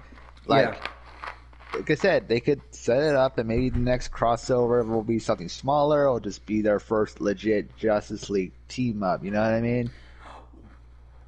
that would be so cool. Imagine, do you know how the crossover is usually in the middle of the season? Yeah, yeah. Here's the big brain dork and writer in me, right? Here's big brain time. Okay, swell my head up for visual effects. Okay, you keep the crossover and you move it to the end, right? Okay, like I'm talking. Yeah. You liking this now? And Yeah. so you wrap up the stories, but when you're wrapping up the stories, something's going on. Don't keep it there because then it would start getting a little formulaic. But for the next one, move it to the end. And this is when the Justice League becomes like official. It's a formation of like the publicized formation of the Justice League. Brainiac, because when's Superman coming out next year? Yeah, it's coming out this year in October. They're already ready for full series order. Okay, so, but it's. I was gonna say, like, imagine them setting up Superman that way, and it's brain. They introduce Brainiac, and they fight Brainiac, and he's like, "Oh fuck, I remember you. I hate you. You destroyed everything for me." Anyway, but they fight Brainiac, and it led into his show. But like that's how you end the show off, and then now the Justice League is now publicized. Everyone knows that they're a thing. They're no longer just random heroes around. Yeah, they acknowledged in the crossover that they've teamed up before, but that's all it was team ups. Now they realize they are in close contact. I just hope to God that they don't keep one crossover a season. I know it can come off distracting, but there's 23 episodes, and for God's sakes, there's a lot of filler in those 23 episodes. Just fucking fill it up with some crossovers, for fuck's sake. I don't want to see villain of the week. If you want to do villain of the week, do some. If you want to do some real fan service, make the fucking villain of the week and make it a crossover. Shit, what would the banter between Supergirl and freaking Batwoman be like? Oh, that'll be interesting. Don't want to see it because honestly, their relationship went all over the place in the crossover. Remind me to talk about that Yeah, later. We'll talk about that later. But like, I want to see Black Lightning interact with the Flash. That's one that I think we both really want to see because it seemed like they have some chemistry already. Because Barry loves his mentor figures. That's obvious. Imagine having him in the figure because Black Lightning is he's a heavily mentor figure. He's very wise, very smart, and he could be his superhero Joe, his Joe West, and that would be very cool to see. There's a lot of banter and stuff. There's enough heroes there to work with. Have fun with it. You have a playground in front of you. Do something with it. I would be shitting my pants all left and right. I'm like, Ma, I can't take a shower right now. I've been taking a shower for 4 weeks, but I'm writing fucking crossover number 72. And just fucking hey, just writing it down. Yeah, what's up? like I know, like I said, because Superman's getting a show. Could you imagine a legit just Flash and Superman team up? You know what I mean? And they have the race. You know what I mean? The race. Oh yeah, that would be good. That would be good. I would like that. Yeah, and of course, I think, and I did mention this in our conversation. You know, the idea that there's a Justice League. Well, the villains are like, wow, how about we get a league of our own? Basically. I would probably fucking cry. I would be so happy. I was just Yeah, what are they called the Doom Legion of Society, Doom. Legion of Doom. I knew it was Doom something. It was something fucking corny, but still, just they kind of had that in the League of not League of Legends of Tomorrow. They kind Yeah, of they were. did, but It was very short lived, unfortunately. It but was now they no, you guys. Sorry. nah. Yeah, I know it was very short. I was gonna say, but now they got a legit team because we all know Lex Luthor is the leader of the Legion of Doom. You could literally assemble anybody from all the shows. You could assemble anybody. You could assemble Grodd even. I know Grodd was a major member of the Legion of Doom, so That would be a great introduction to the Justice League. If you want to start off small, I want to say Legion of Doom is small, but I'm talking about like smaller in scale because Brainiac you can't do exactly for cheap. Like it's very end of the world, very end of the world. Not as much as Crisis, but like it's very end of the world. So if you want to go smaller scale and more personal, I feel like Legion of Doom is the way to go. Just get iconic villains from each episode of each show. Black Lightning, you might need to introduce something a little bit more powerful, but like still, there's something cool about Tobias Wales, and he could work, but I don't see him working that well off of like Zoom or Reverse Flash in this case, like Reverse Flash, Lex Luthor, and all these other characters. Could it work? Of course, it could work. But Tobias Wales is more of like a gangster Lex Luthor. yeah, He's more of a pretty gangster. much. Yeah, so that's not a downgrade to his character. He's a great ass character. But in the scale of villains that there are, I feel like you need someone a little bit more powerful in that regard. So I mean, it's interesting what they do there, but like make it more personal, and they team up, and it's just superheroes, supervillains, and they fucking fight each other and don't make it corny. Actually, throw punches left and right. I want to see people getting lunged. I want to see blood. Blood must be shed. Yeah, man. Before I wanted to hear your thoughts on the Batwoman and Supergirl chemistry and their friendship, if you will, throughout the crossover. I want to see if you picked up what I picked up on. Yeah. I did notice that their friendship kind of started rushed. I'll be honest. I mean, it started in Elseworlds, but they didn't really know each other very well. But then in Crisis, they started out seeming like they're already good friends, even though they only teamed up for that one time and that was it. Yeah. And I'm like, okay.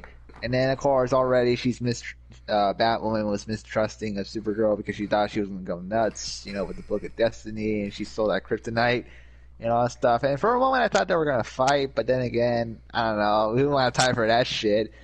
So that didn't happen. And I think I remember hearing that Supergirl is going to show up in Batwoman, like in one episode, I believe. That'll be cool. Yeah, so I think that's till then people could go watch Batwoman more. I know that's what some of these crossovers sometimes do, is just advertise the other show, you know what I mean? Which is smart. But, I mean, it makes me happy. Yeah, I guess so. So it'll be interesting to see how that will go. I can imagine the episode where she does show up in Batwoman. I can imagine that will be the episode where they actually might fight. You know what I mean? Like, I don't know, Supergirl is mind controlled and Batwoman has to stop her, basically. You know what I mean?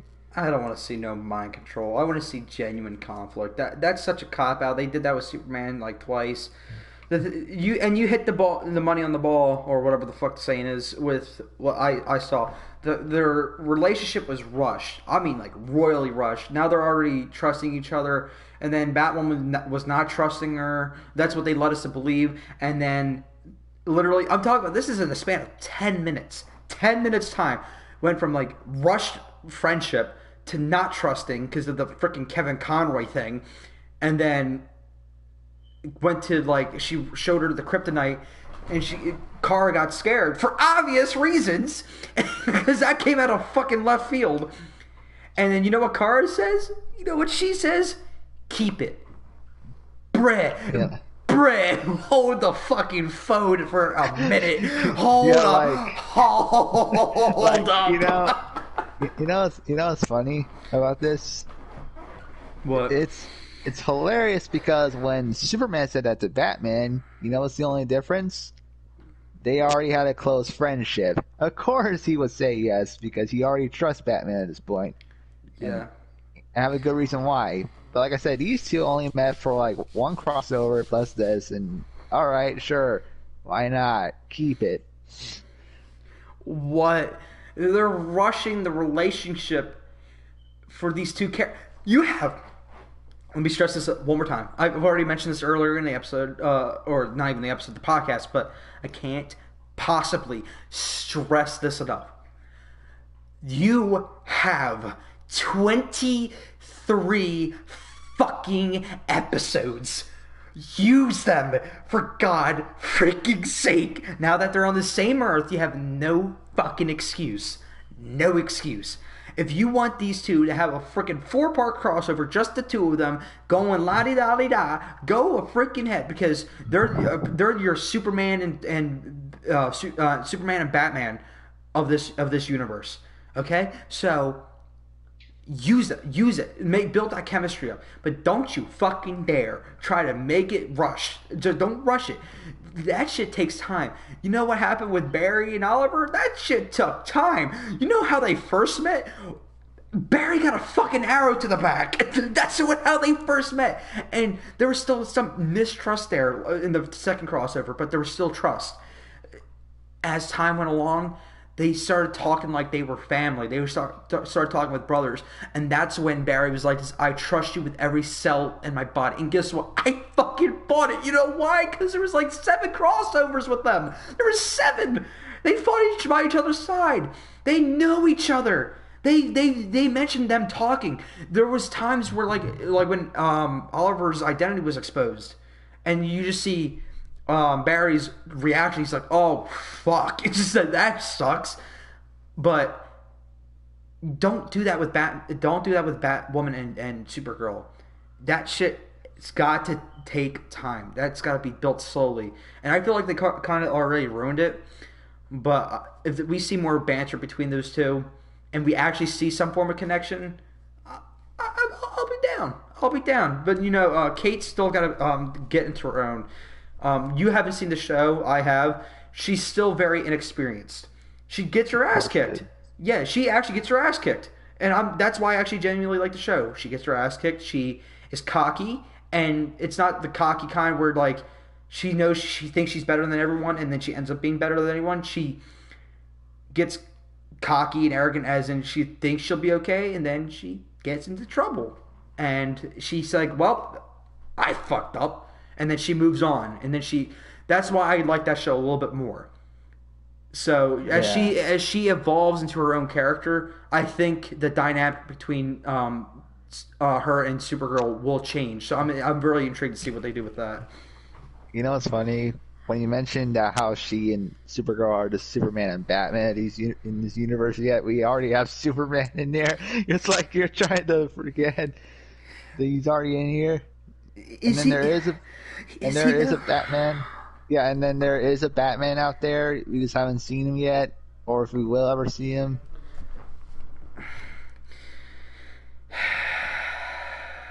I don't want to talk about Superman. I'm over Superman right now. At least that's Superman. Oof. And again, there is a Batman out there, but it depends if we'll ever even see him. You know what I mean? I think we will end up seeing him. If we do see him, I won't be surprised, but I will say it is a quote-unquote missed opportunity if they don't do it end of season 1. Let alone, it's not even her seeing him, but just us seeing him, like where he's at, what he's doing. Maybe leave it a bit like a crumb trail. Cum trail. Oh my god, I said cum trail. Crumb trail.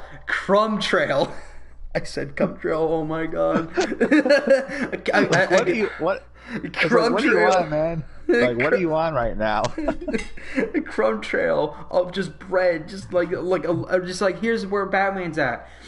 But maybe he's like infiltrating this super secret organization. Maybe it's the Court of Owls. Big brain. I just thought of it right there. Big brain. I'm such a big brainer right here. Someone subscribe to the channel, dude. That was such a big brain moment right there. He's trying to infiltrate the Court of Owls, but he's got to go undercover. He's got to go super stealthy, secret Batman, and actually detective work, not watching the news and getting his information from there, because that's what we've seen in all the past live action Batman movies. He watches the fucking news and he's like, oh, detective work. Nah. He's actually doing detective work. He's going stealthy. He's got the magnifying glass and everything like that. He's going fucking stealthy bat. And then he's like, okay, now I see Kate's reliable now. She's got skills. One breadcrumb. Just like sneaks away. He just does his bat rolls, and gets his batarang, goes zoom onto on a roof. And she's like, oh, look at this. And Batman's sitting over there on top of her. He's like, hey, breadcrumbs, and fucking glides away. Like, that would be really cool. See, CW, just hire me. I'm your story representative. I'm just such a big brainer. You need me. I'm convinced. You know what's funny? I remember when I first heard of the Batwoman show. You know what I said would have been better if they did a Batman show? You know what I said? What? Batman Beyond. I don't care. Batman Beyond would have been awesome to see. No, it would have, but it would have fit with the tone of the CW, because the CW focused on young teen stuff. I was like, okay, well then you should do Batman Beyond. Yeah, I mean, like the character himself definitely fits. You would just have to make a couple alterations to the story, because he's future. He's more I don't want to say super future, because it's when Batman's older. You just won't be able to do as much with Batman connections and stuff like that. The only thing you'll be like, Batman did this 20 years ago, 30 years ago. Yeah, but definitely something. It would have been good. It would have been good. Yeah, that could have been the Kevin Conroy cameo if he wasn't a fucking racist killer. You know what I mean? We don't want to talk about it anymore. Okay. I'm sorry. let's get back into it. Kevin Conroy, you're on the fucking job and they fucking took it from him. So back to the good stuff. I mean, There's not much for me, honestly, dude. There's not much for me, honestly. Just again, the future of the shows, is where I'm most excited with. I'm not really excited for our Superman show because we've already gotten plenty of Superman villains. Lex Luthor is seeming to be a recurring villain for Supergirl. I hate to say this, but thank fucking God, because I'm tired. I skipped the rest of Supergirl's show because I skipped the last part of last season, like the last second half of the last season. I started watching this season. Lena Luthor, oh my God, that was rough.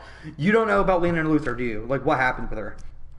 Please tell me. I did hear that she hates Supergirl now because personal reasons. Okay. This might be my final round of the video, guys. Are you ready for this? Holy fuck. Wow, what a doozy. You're telling me because somebody wanted to keep their identity safe, right? You're going to be mad at them. Okay. There's a lot of problems with that, but okay, we'll play ball. You get upset. You start planning this master scheme, right? Because you're whatever. She lied. Liars are fucking sinners, and they deserve to get their legs cut off. That's her logic there, basically. But then Supergirl finally gains the courage to just say, I'm Supergirl, Lena. I'm Supergirl. Oh, okay. And then when she leaves the room, Lena goes like, ooh, she trusts me now. Too bad it's too late. What? What the fuck are you doing? What? This makes no fucking sense. Like, this fucking blind hatred just came out of fucking nowhere. Why? Remember, lying is bad, kids. I repeat, lying is bad. It will cause you to gain acne. It will cause you to become an alcoholic and fucking hit a 17-year-old kid and a fucking 2-year-old daughter. You will be a killer if you fucking lie. I fucking can't stomach the fucking stereotype that lying is bad. There is a difference from casually lying, lying for obvious fucking reasons, and then there's terrible lying. Oh, you fucking shot somebody in the forehead and it happened to be my child and you lied to me? And you been sitting there in front of me for 15 years acting like we were friends? And you shot my child in the head 15 years ago? That's a good reason to be mad. But she hid her fucking identity, and she got pissed, and then she ended up telling her, and she still got mad anyway. It makes no fucking sense. And then she went supervillain mode. Like, straight up supervillain mode. She went into a fucking mountain. She went into a mountain with a fucking like Lex Luthor's cave and shit like that.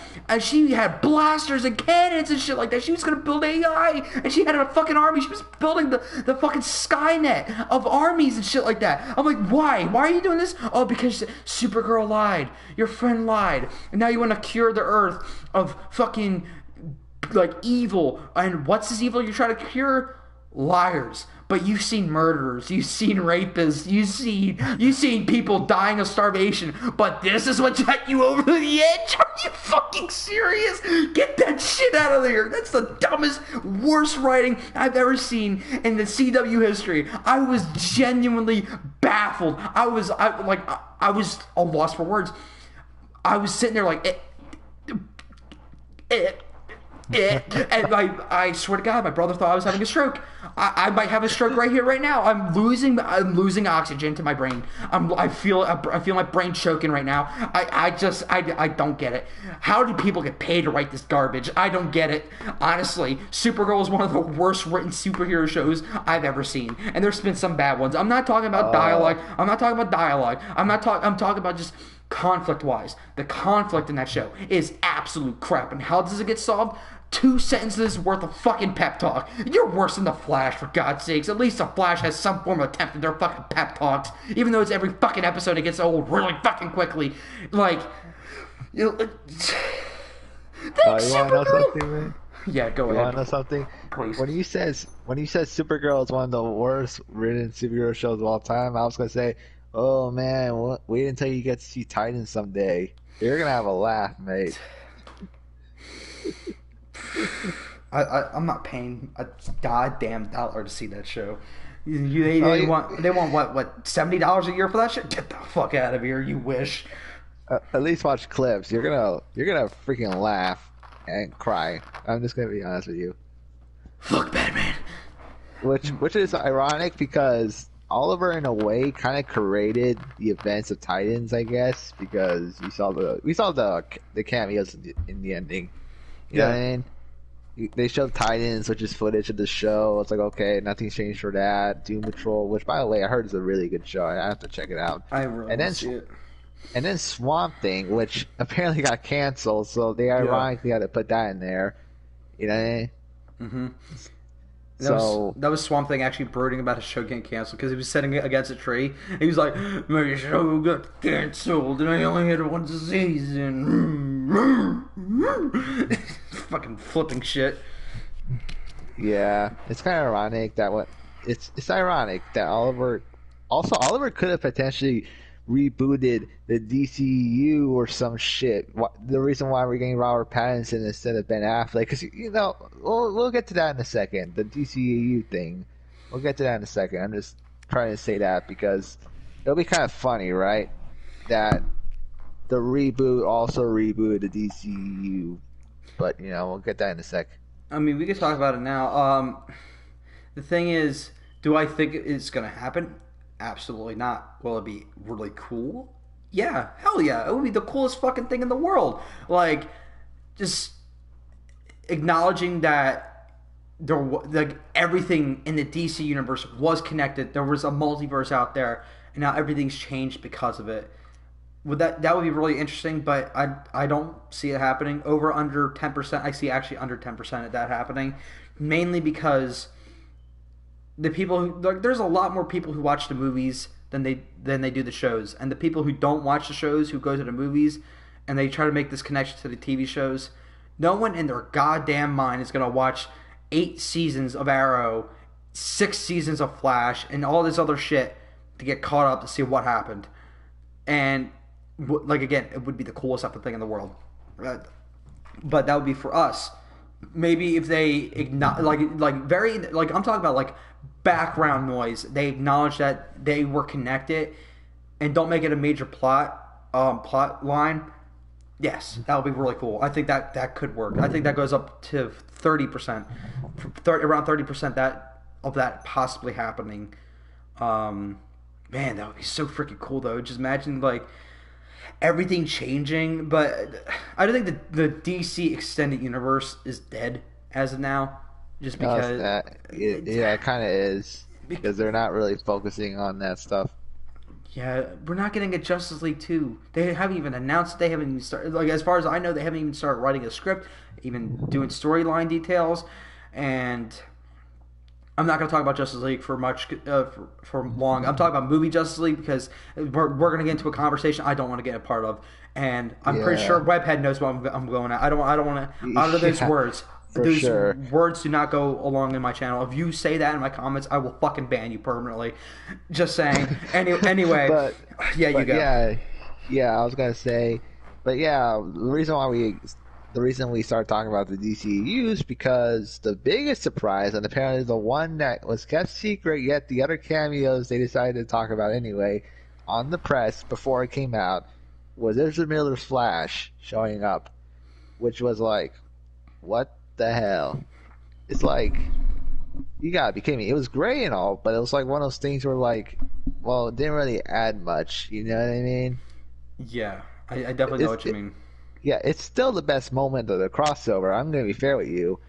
It's so rare to see a movie character and a TV character interact, and the fact that it's 2 versions of the same character. You know what I mean? It's kind of like it's like when if Sony ever tries to do a live action Spider-Verse, and you got Tom Holland meets Tobey Maguire's Spider-Man or whatever. You know what I mean? You're making me moist. Yeah, pretty much. It's funny. I like how you say that because a lot of people, after the scene came out, a lot of people been posting Sony or Marvel, make this happen. They show an image of that fan art of Tom Holland meeting both Tobey Maguire and Andrew Garfield, Spider-Man. 100%. 100%. Yeah. You know what I mean? That's what I'm trying to say. That scene literally blew up online. It was trending all over. That definitely opened the floodgates for possibilities. Not saying that it's still groundbreaking, but it's not like they exceeded some form of limitations because it didn't have really anything to do with the plot. It was more of like a, hey, that's a cool moment. I'm not going to lie. I looked at that. I'm like, wow. I was really not expecting that. Like, no one did. Like, at all. Imagine it was Aquaman. It was Jason Momoa's Aquaman. He just showed up. He's like, my man. He smacks Barry in the back. He's like, my man. How you doing? He's like, who are you? He's like, well, my name's Arthur, but everyone calls me Aquaman. He's like, what?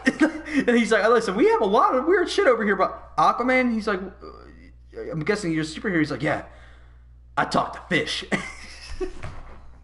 Oh yeah, because Barry laughs at him. He's like, "You want to say something to my face?" And he fucking flexes his chest. He's like, "Oh, never mind." Yeah, man. But all I know is that apparently that scene with Ezra Miller obviously was just for the fans, but also I guess it's a promotion for the Flash movie, just to tell people that he's still in the role, he's still the Flash, they're still making that movie. You know what I mean? Yeah. I want to divert some of the attention towards the Flash stuff real quick, Sure. because there's been my taste has been soured for Ezra Miller's as Flash, specifically under one thing. Not him playing the role. Him as a role, I thought he was really good, but just him. They had a script going. Like, they almost had a finalized script. Yeah. And then it was lighthearted, it was comedy, you know, something that Flash should be. Not stuff we've been getting in CW recently, which is this melodramatic like rom-com dramedy shit. Yeah. And then Ezra apparently read the script, did not like it, and he said, I want it to be darker. It's not serious enough. He wanted it darker. And then, guess what happened? So, What? the actor's job, I'm not sure if you guys knew this, is to act. That's what they get paid millions of dollars to do. The director and writer's job is to direct and to write. So we have an actor who's getting paid millions of dollars to play as a superhero, which is everyone's wet dream, at least in today's society. Since he could play in Warner Brothers gave him a pen and paper, like, okay, let's see what you can make. Not even sarcastically. They actually wanted to see what they can make. They looked at the script. They thought about it for a minute. They're like, it's shit. But then the original writers and director, well, I can't even say original writers because that was like writer number 5 and director number 5. He's like, wow, you were really going to throw me under the curb like that. And that's what caused him to leave.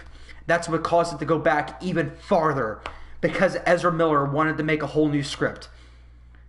And it threw the Flash for another curveball because he wanted it darker.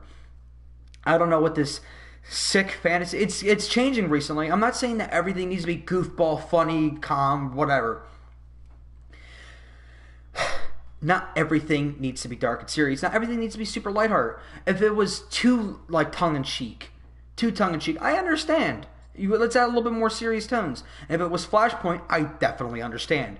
But you are an actor. You don't give the actor permission to change the script. What the fuck? But that kind of soured my taste, and that's what kind of happened. So that movie was announced before the show Flash started. Get that in your heads. Look where we're at now. Look what we're talking about. Look what's on the screen right now. Crisis on Infinite Earths. We're talking about that. And Flash had a huge, not in the event itself, but Flash is a major character in these talks. He's the second most iconic character until Arrow died. Then he was the most iconic character in that discussion because of the Arrowverse and him being there the longest. That's how old this character is. That's how old the show is. And the fucking movie announcement was before then. And we still don't have a fucking script yet. We don't even know who the official director is yet. I could look Oh it up yeah, right I now. know. We could look I it know. up. Who It's is the it? guy who's it's the guy who made the It movies. Let's see. Let's place our bets. I'm placing my bets right now. I'm being dead ass serious. Um, it's a newer Warner Brothers though, so I got to be careful how I make a bet with this. I say by November 2020, we get a new director. By that time, we get a new director or writer. So that's my bet is. And if I'm wrong, I would be more than happy to be wrong, because I just want this freaking movie to be made.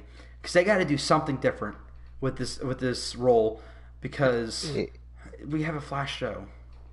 And Yeah, they said the movie is going to be Flashpoint, but differently. I mean, differently. I'm like, what do you mean differently? That's what I said to myself. What do you mean differently? do you mean differently from the comics, or do you mean differently from the show? Because I hope they mean differently from the show, because I want to Comics. see.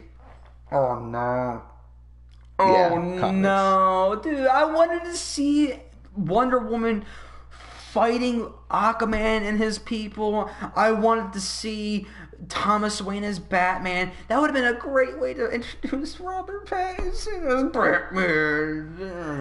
mean, I mean that could still happen. I think the whole point is, I think they're, well, a person made a theory about what they meant by different Flashpoint.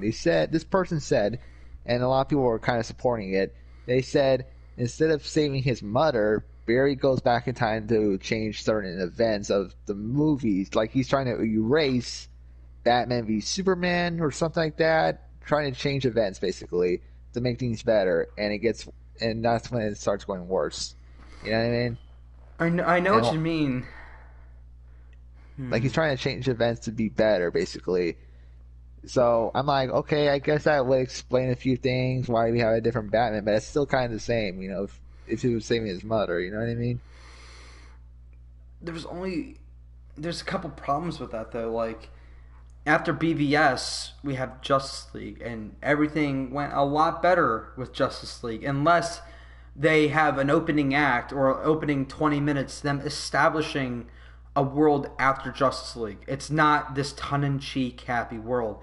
They are really pissed, but again, I'm so sick and tired of the public like literally changing their opinions on superheroes as much as they wipe their fucking asses. Between like they hate Superman. Superman dies out of nowhere. Everyone loves him.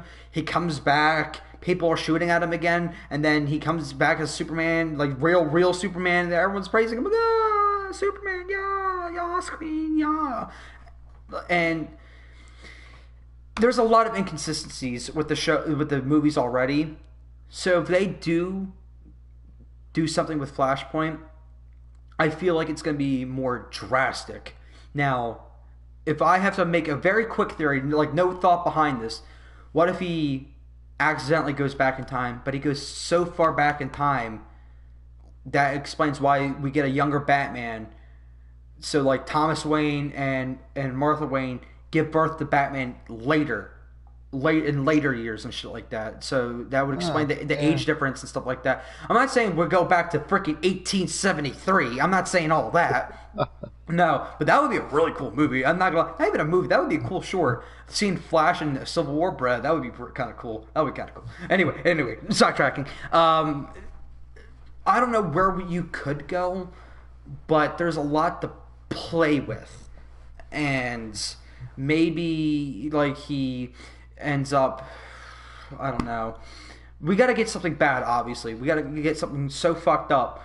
Like I want to get. If you want to go dark, make it darker than Flashpoint, even though that's pretty hard to do because that was you can't get much darker than that. Like that was pretty. That was a pretty. Have you seen the animated movie of Flashpoint? I mean, I assume you have. Yeah, yeah, I Yeah, have. cultured. You're obviously cultured then. That shit was dark. Fucking that It was was like fucked up. everybody died, man. Pretty much, and you see, like it's Flash outrunning a freaking nuclear explosion that the Atlanteans made, and you see them get disintegrated. You had what, like I think it was Aquaman. He got his heart ripped out, or someone got their heart ripped out, or something like that. It was some Yeah. fucked up shit. I'm like, wow. When I first saw this, I'm like, what the hell? I need to see this as a movie like ASAP, like yesterday. And if you want to go dark, you do something fun. Like don't go so dark and brooding to the point where I feel like I need to walk out with fucking blood on my arms because I'm so depressed. I want just Oh have god. fun with it. Remember you're a superhero movie. You're allowed to crack a joke once or twice. It's the Flash. Like he gets like keep the quirkiness of him. Like when he gets nervous, he talks really fast. I want to see a lot of that.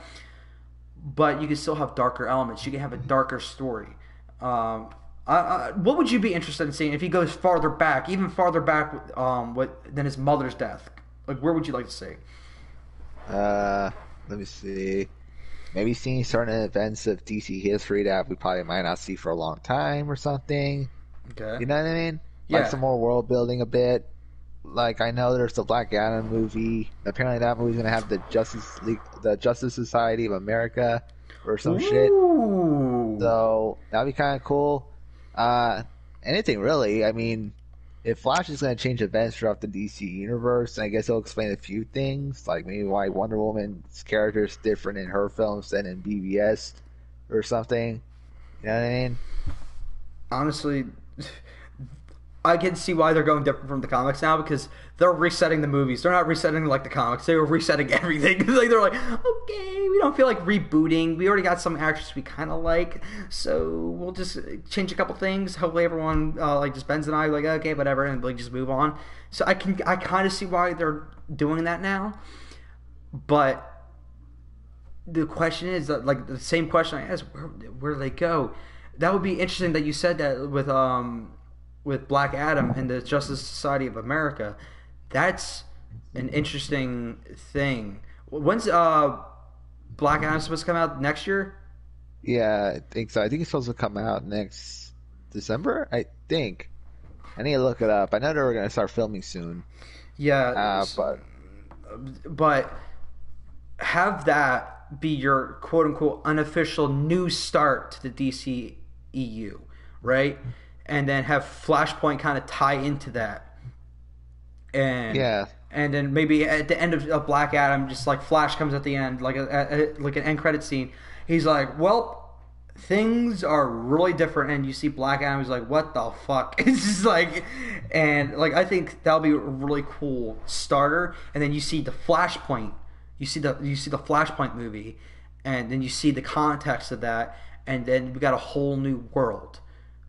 Black Adam exists, and we can see Shazam 2 with a couple alternations and shit like that. I think that'd be really cool. Wonder Woman probably stay a little consistent. Aquaman, I mean, he was underwater 90% of that movie, so who gives a shit? So you can do whatever you want with him. Uh, but they need Superman soon. But no, yeah. I forgot. They're not using Superman anymore. They're gonna be using Supergirl. Oh yeah, they're making a Supergirl movie. I think I remember correctly. Yeah, it was supposed to be directed by Joss Whedon, but I don't know what their fascination with Joss Whedon is. Like, Oh no, he's a good director, but like, uh, I don't know.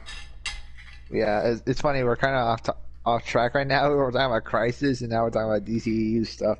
I mean, Crisis is connected in everything. Remember, Infinite Earths, big brain. Yeah, sure. Which, by the way, because they rebooted everything, they kind of brought back every Earth that was established. Which I I don't. figured, I don't like think they did. I think that was more of like just us seeing what happened before. I don't think the multiple Earths is still a thing, and if it is, I'm not mad. I'm just I don't. I won't know how I feel honestly. If I gotta yeah, see how they execute it. So the CW executing this, I'm probably gonna end up hating it. But like, let's see how it goes. yeah, because you can't just kill off the Adam West Batman world or the Tim Burton verse or whatever like that, or Smallville, because you're gonna get a lot of people upset. So I I'm mean, pretty sure. I'm pretty sure in this reboot timeline of universes, they're probably fine. Probably never changed that much. I think what they should do is just not acknowledge them. I know. I'm pretty sure they're not. I think this is the last time we're gonna see those universes, obviously, because that's why they combined all the Earths together. You know, Yeah, just focus on the Arrowverse. You know what I mean? yeah, As the focus. yeah. And you got already enough superheroes to work off with for a while. I'm not going to pretend like Black Lightning's going to be there for a long time because he is an older guy. which makes him a lot more interesting of a character. I think like the actor that plays him is like 38, between 38 and 42 years old. His character, Yeah. the character himself is like in his like younger 40s. So he's an older guy, but he's fucking fit as hell. He could kick my ass any day of the week. So, but like, I mean, the dude's fit as shit, but like he won't be lasting 8 years. I don't think at least. If he lasts 8 years, congratulations, dude. More power to you. Like I couldn't last that long for sure. Then there's the Stargirl show that they're making, which we saw like her cameo in the ending. So she's on Earth 2 now. So Earth 2 is literally her Earth now. It's not Zoom's Earth anymore. It's not Jesse Quick's Earth anymore. It's her Earth now. Does that mean we're gonna get like another? I feel like that means we're gonna get more Earth traveling. I don't know. I think they're gonna keep it separate for now. You know, with Stargirl and shit. You remember when they said that about Black Lightning? Yeah, okay, yeah, you got a good point. But you gotta realize that I think their point stands is that they're not really gonna focus on the multiverse that much right now. I hope not, because there's like, what are you gonna do again? Like, you can't do Crisis 2.0. I mean, you could do the Return of the Anti-Monitor, but it just can't be Crisis on Infinite Earths. Well, I was gonna say there is Final Crisis. There is a sequel to Crisis. It's called Final Crisis, because in the original comic with Crisis, they destroyed most of the Earths except a few, and they combined it together, which is why in the show we got Earth Prime.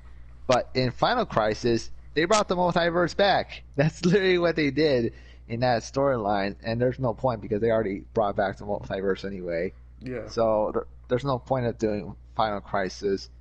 The only other big event I could think of that they could do, and I'm only saying it because they're making a Green Lantern show on the HBO Max. Oh fuck! I forgot that was on there. Is Blackest Night. You know, Blackest Night is that big ass storyline where they brought back the dead. You know, of all the heroes and villains. You know, as Black Lanterns. You're gonna get my panties in a twist, dude. Don't get me started. I'm a huge Green Lantern fan.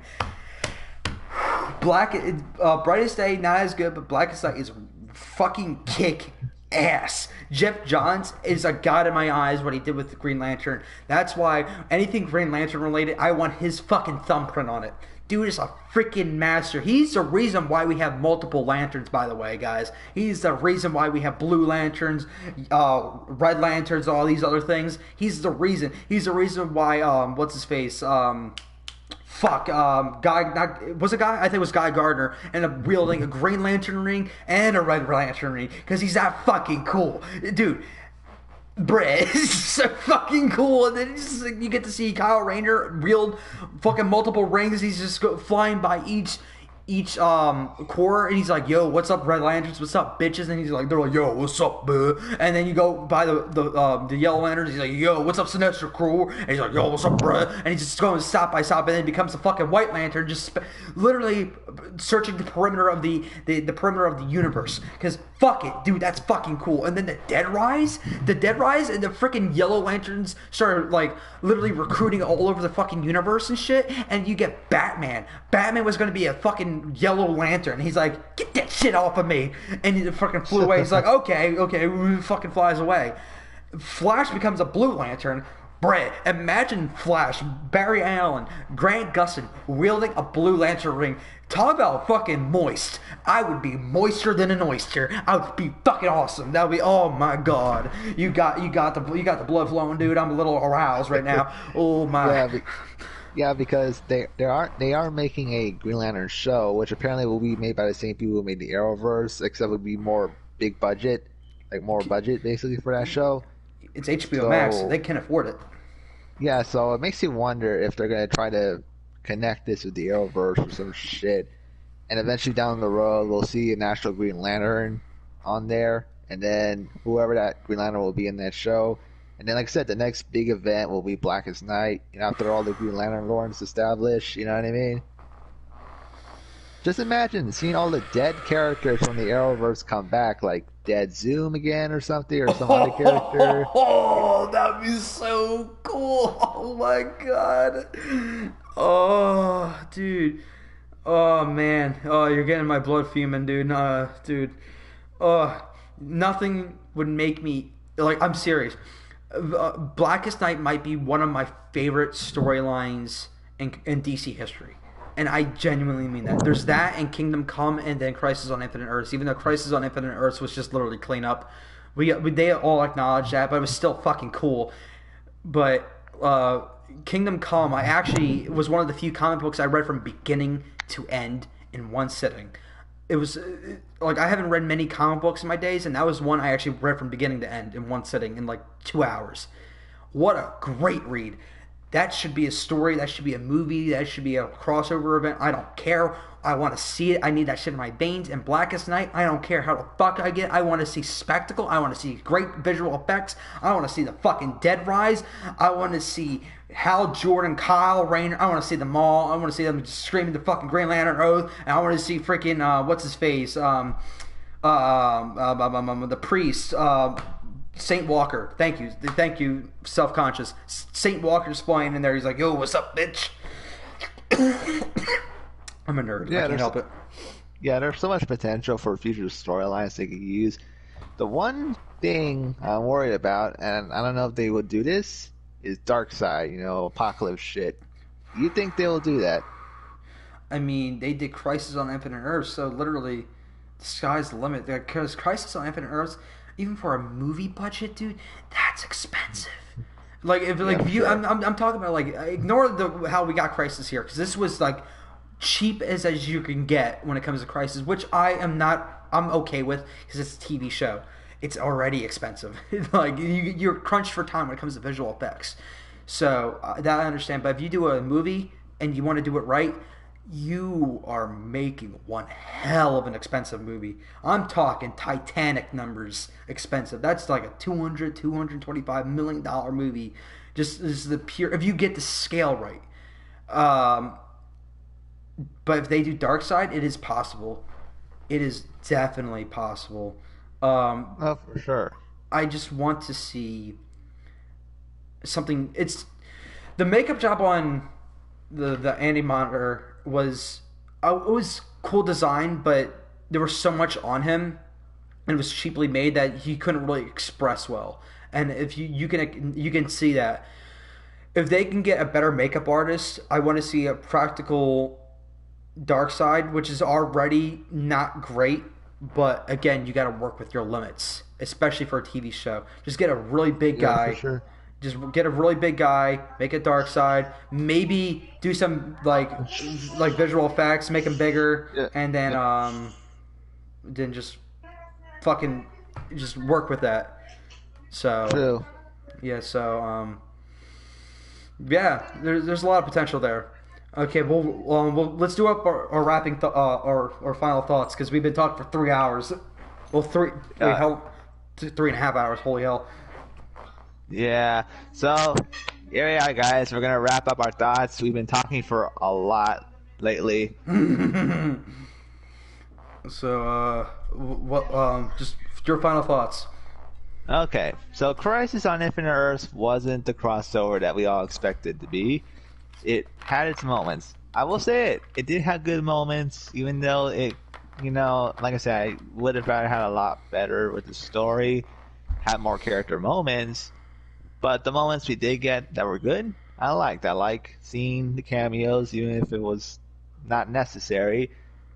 There was some good good acting in some moments, and then even some of the shots that they pulled off in the crossover was interesting. But overall, this was probably a mediocre crossover. I mean, congrats to CW for attempting to do this massive scale of a crossover that I don't think a film, like Gump said, a film would have the budget to do for 2 hours. Even if it was a two-part film like Infinity War and Endgame was, it's like very big budget. And plus you have to have a lot of actors. If they did this in a film instead, and have to bring all those actors from the previous DC projects, yeah, that's going to be costing them loads of money. So I'll appreciate the CW for doing this. But overall, I'm not too upset like other people. I had some enjoyment, but I think the crossover could have been better handled, and maybe waited a little longer. I feel like the whole point of them doing Crisis earlier, like I said, was because Arrow was going to end, and so they thought, all right, let's just move it up. Because I would have felt a lot better if they decided Crisis by 2024, like it originally planned for Flash at least. So I give this crossover a 6 out of 10. That's all I'm gonna say for my opinions. Okay, my final thoughts are very ambitious. Oh, we got a comment. Let me read it real quick. That's Beat. You're really showing up. We've been streaming 3.5 hours and showed up last second. Who was Amber Love? Oh, it's Justin. What's up, Justin? We're wrapping up our thoughts real quick. If you have any questions, we'll answer them. But my final thoughts are show was very ambitious. I think they got in their own heads. They started having all these plans, and then they fell short. I'm not gonna lie. Episode 1 was disappointing. It was okay, but disappointing. Episodes 2 and 3 boiled my blood. Episode 4 was kind of forgettable, and episode 5 was the only redeeming part in this entire show for me. Not a lot of physical fighting, which we needed more of. I'm not saying just CG monsters and stuff like that. I wanted to see more ground and pound fighting action sequences. Didn't get a lot of that. Anti-Monitor didn't feel threatening. A lot of the character banter was not there because you were too busy distracting the storyline for cameos that literally did nothing for the show. It was just like, hey, Tom Welling gets an ending, yay, paw clap. There's Lucifer, as happy as I am. Didn't really lead up to anything.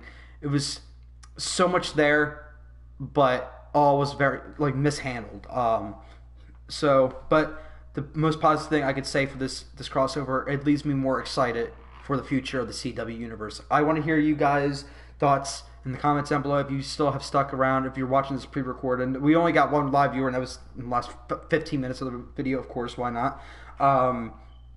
But comment down below. Let me know what you guys think of the crossover. What your favorite part was. What was your favorite Arrow moment? Because I think that would be a cool little topic to have in the comments. Yo, dude, where can they find you, Webhead? Oh, okay, guys. So you can find me on Twitter at the Amazing Webhead or Web15 on Instagram. I'm sorry, on Twitter. On Instagram is the Amazing Webhead 15 underscore, and that's about it. I used to have a Facebook, but I don't really use it anymore. I kind of even forgot about it. At one point, I forgot I had a Facebook account, but otherwise, follow me on there. And yeah, that's about it for me. You guys can obviously subscribe to my YouTube channel, Gump's Videos. Make sure you hit that subscribe button, hit the thumbs up, share the video if you like what we talked about. I mean, you better like what I talk about because everything I say is right, everything you say is wrong unless it comes to agreeing with me. And then you're right. Make sure you follow my Twitter, Gumps_videos. I tweet a lot of bullshit throughout the day, mainly because I'm either bored or I'm just trying to get some desperate for attention and views, obviously, as a YouTuber does. Sure. Yeah, of course. And yeah, I don't use Instagram that much anymore. And yeah, I think that should be about it. Thank you, Webhead. Yeah, What's up? I forgot one last little thing before we stop. Rate the crossovers like from best to worst. That's one thing we will have to say before we go.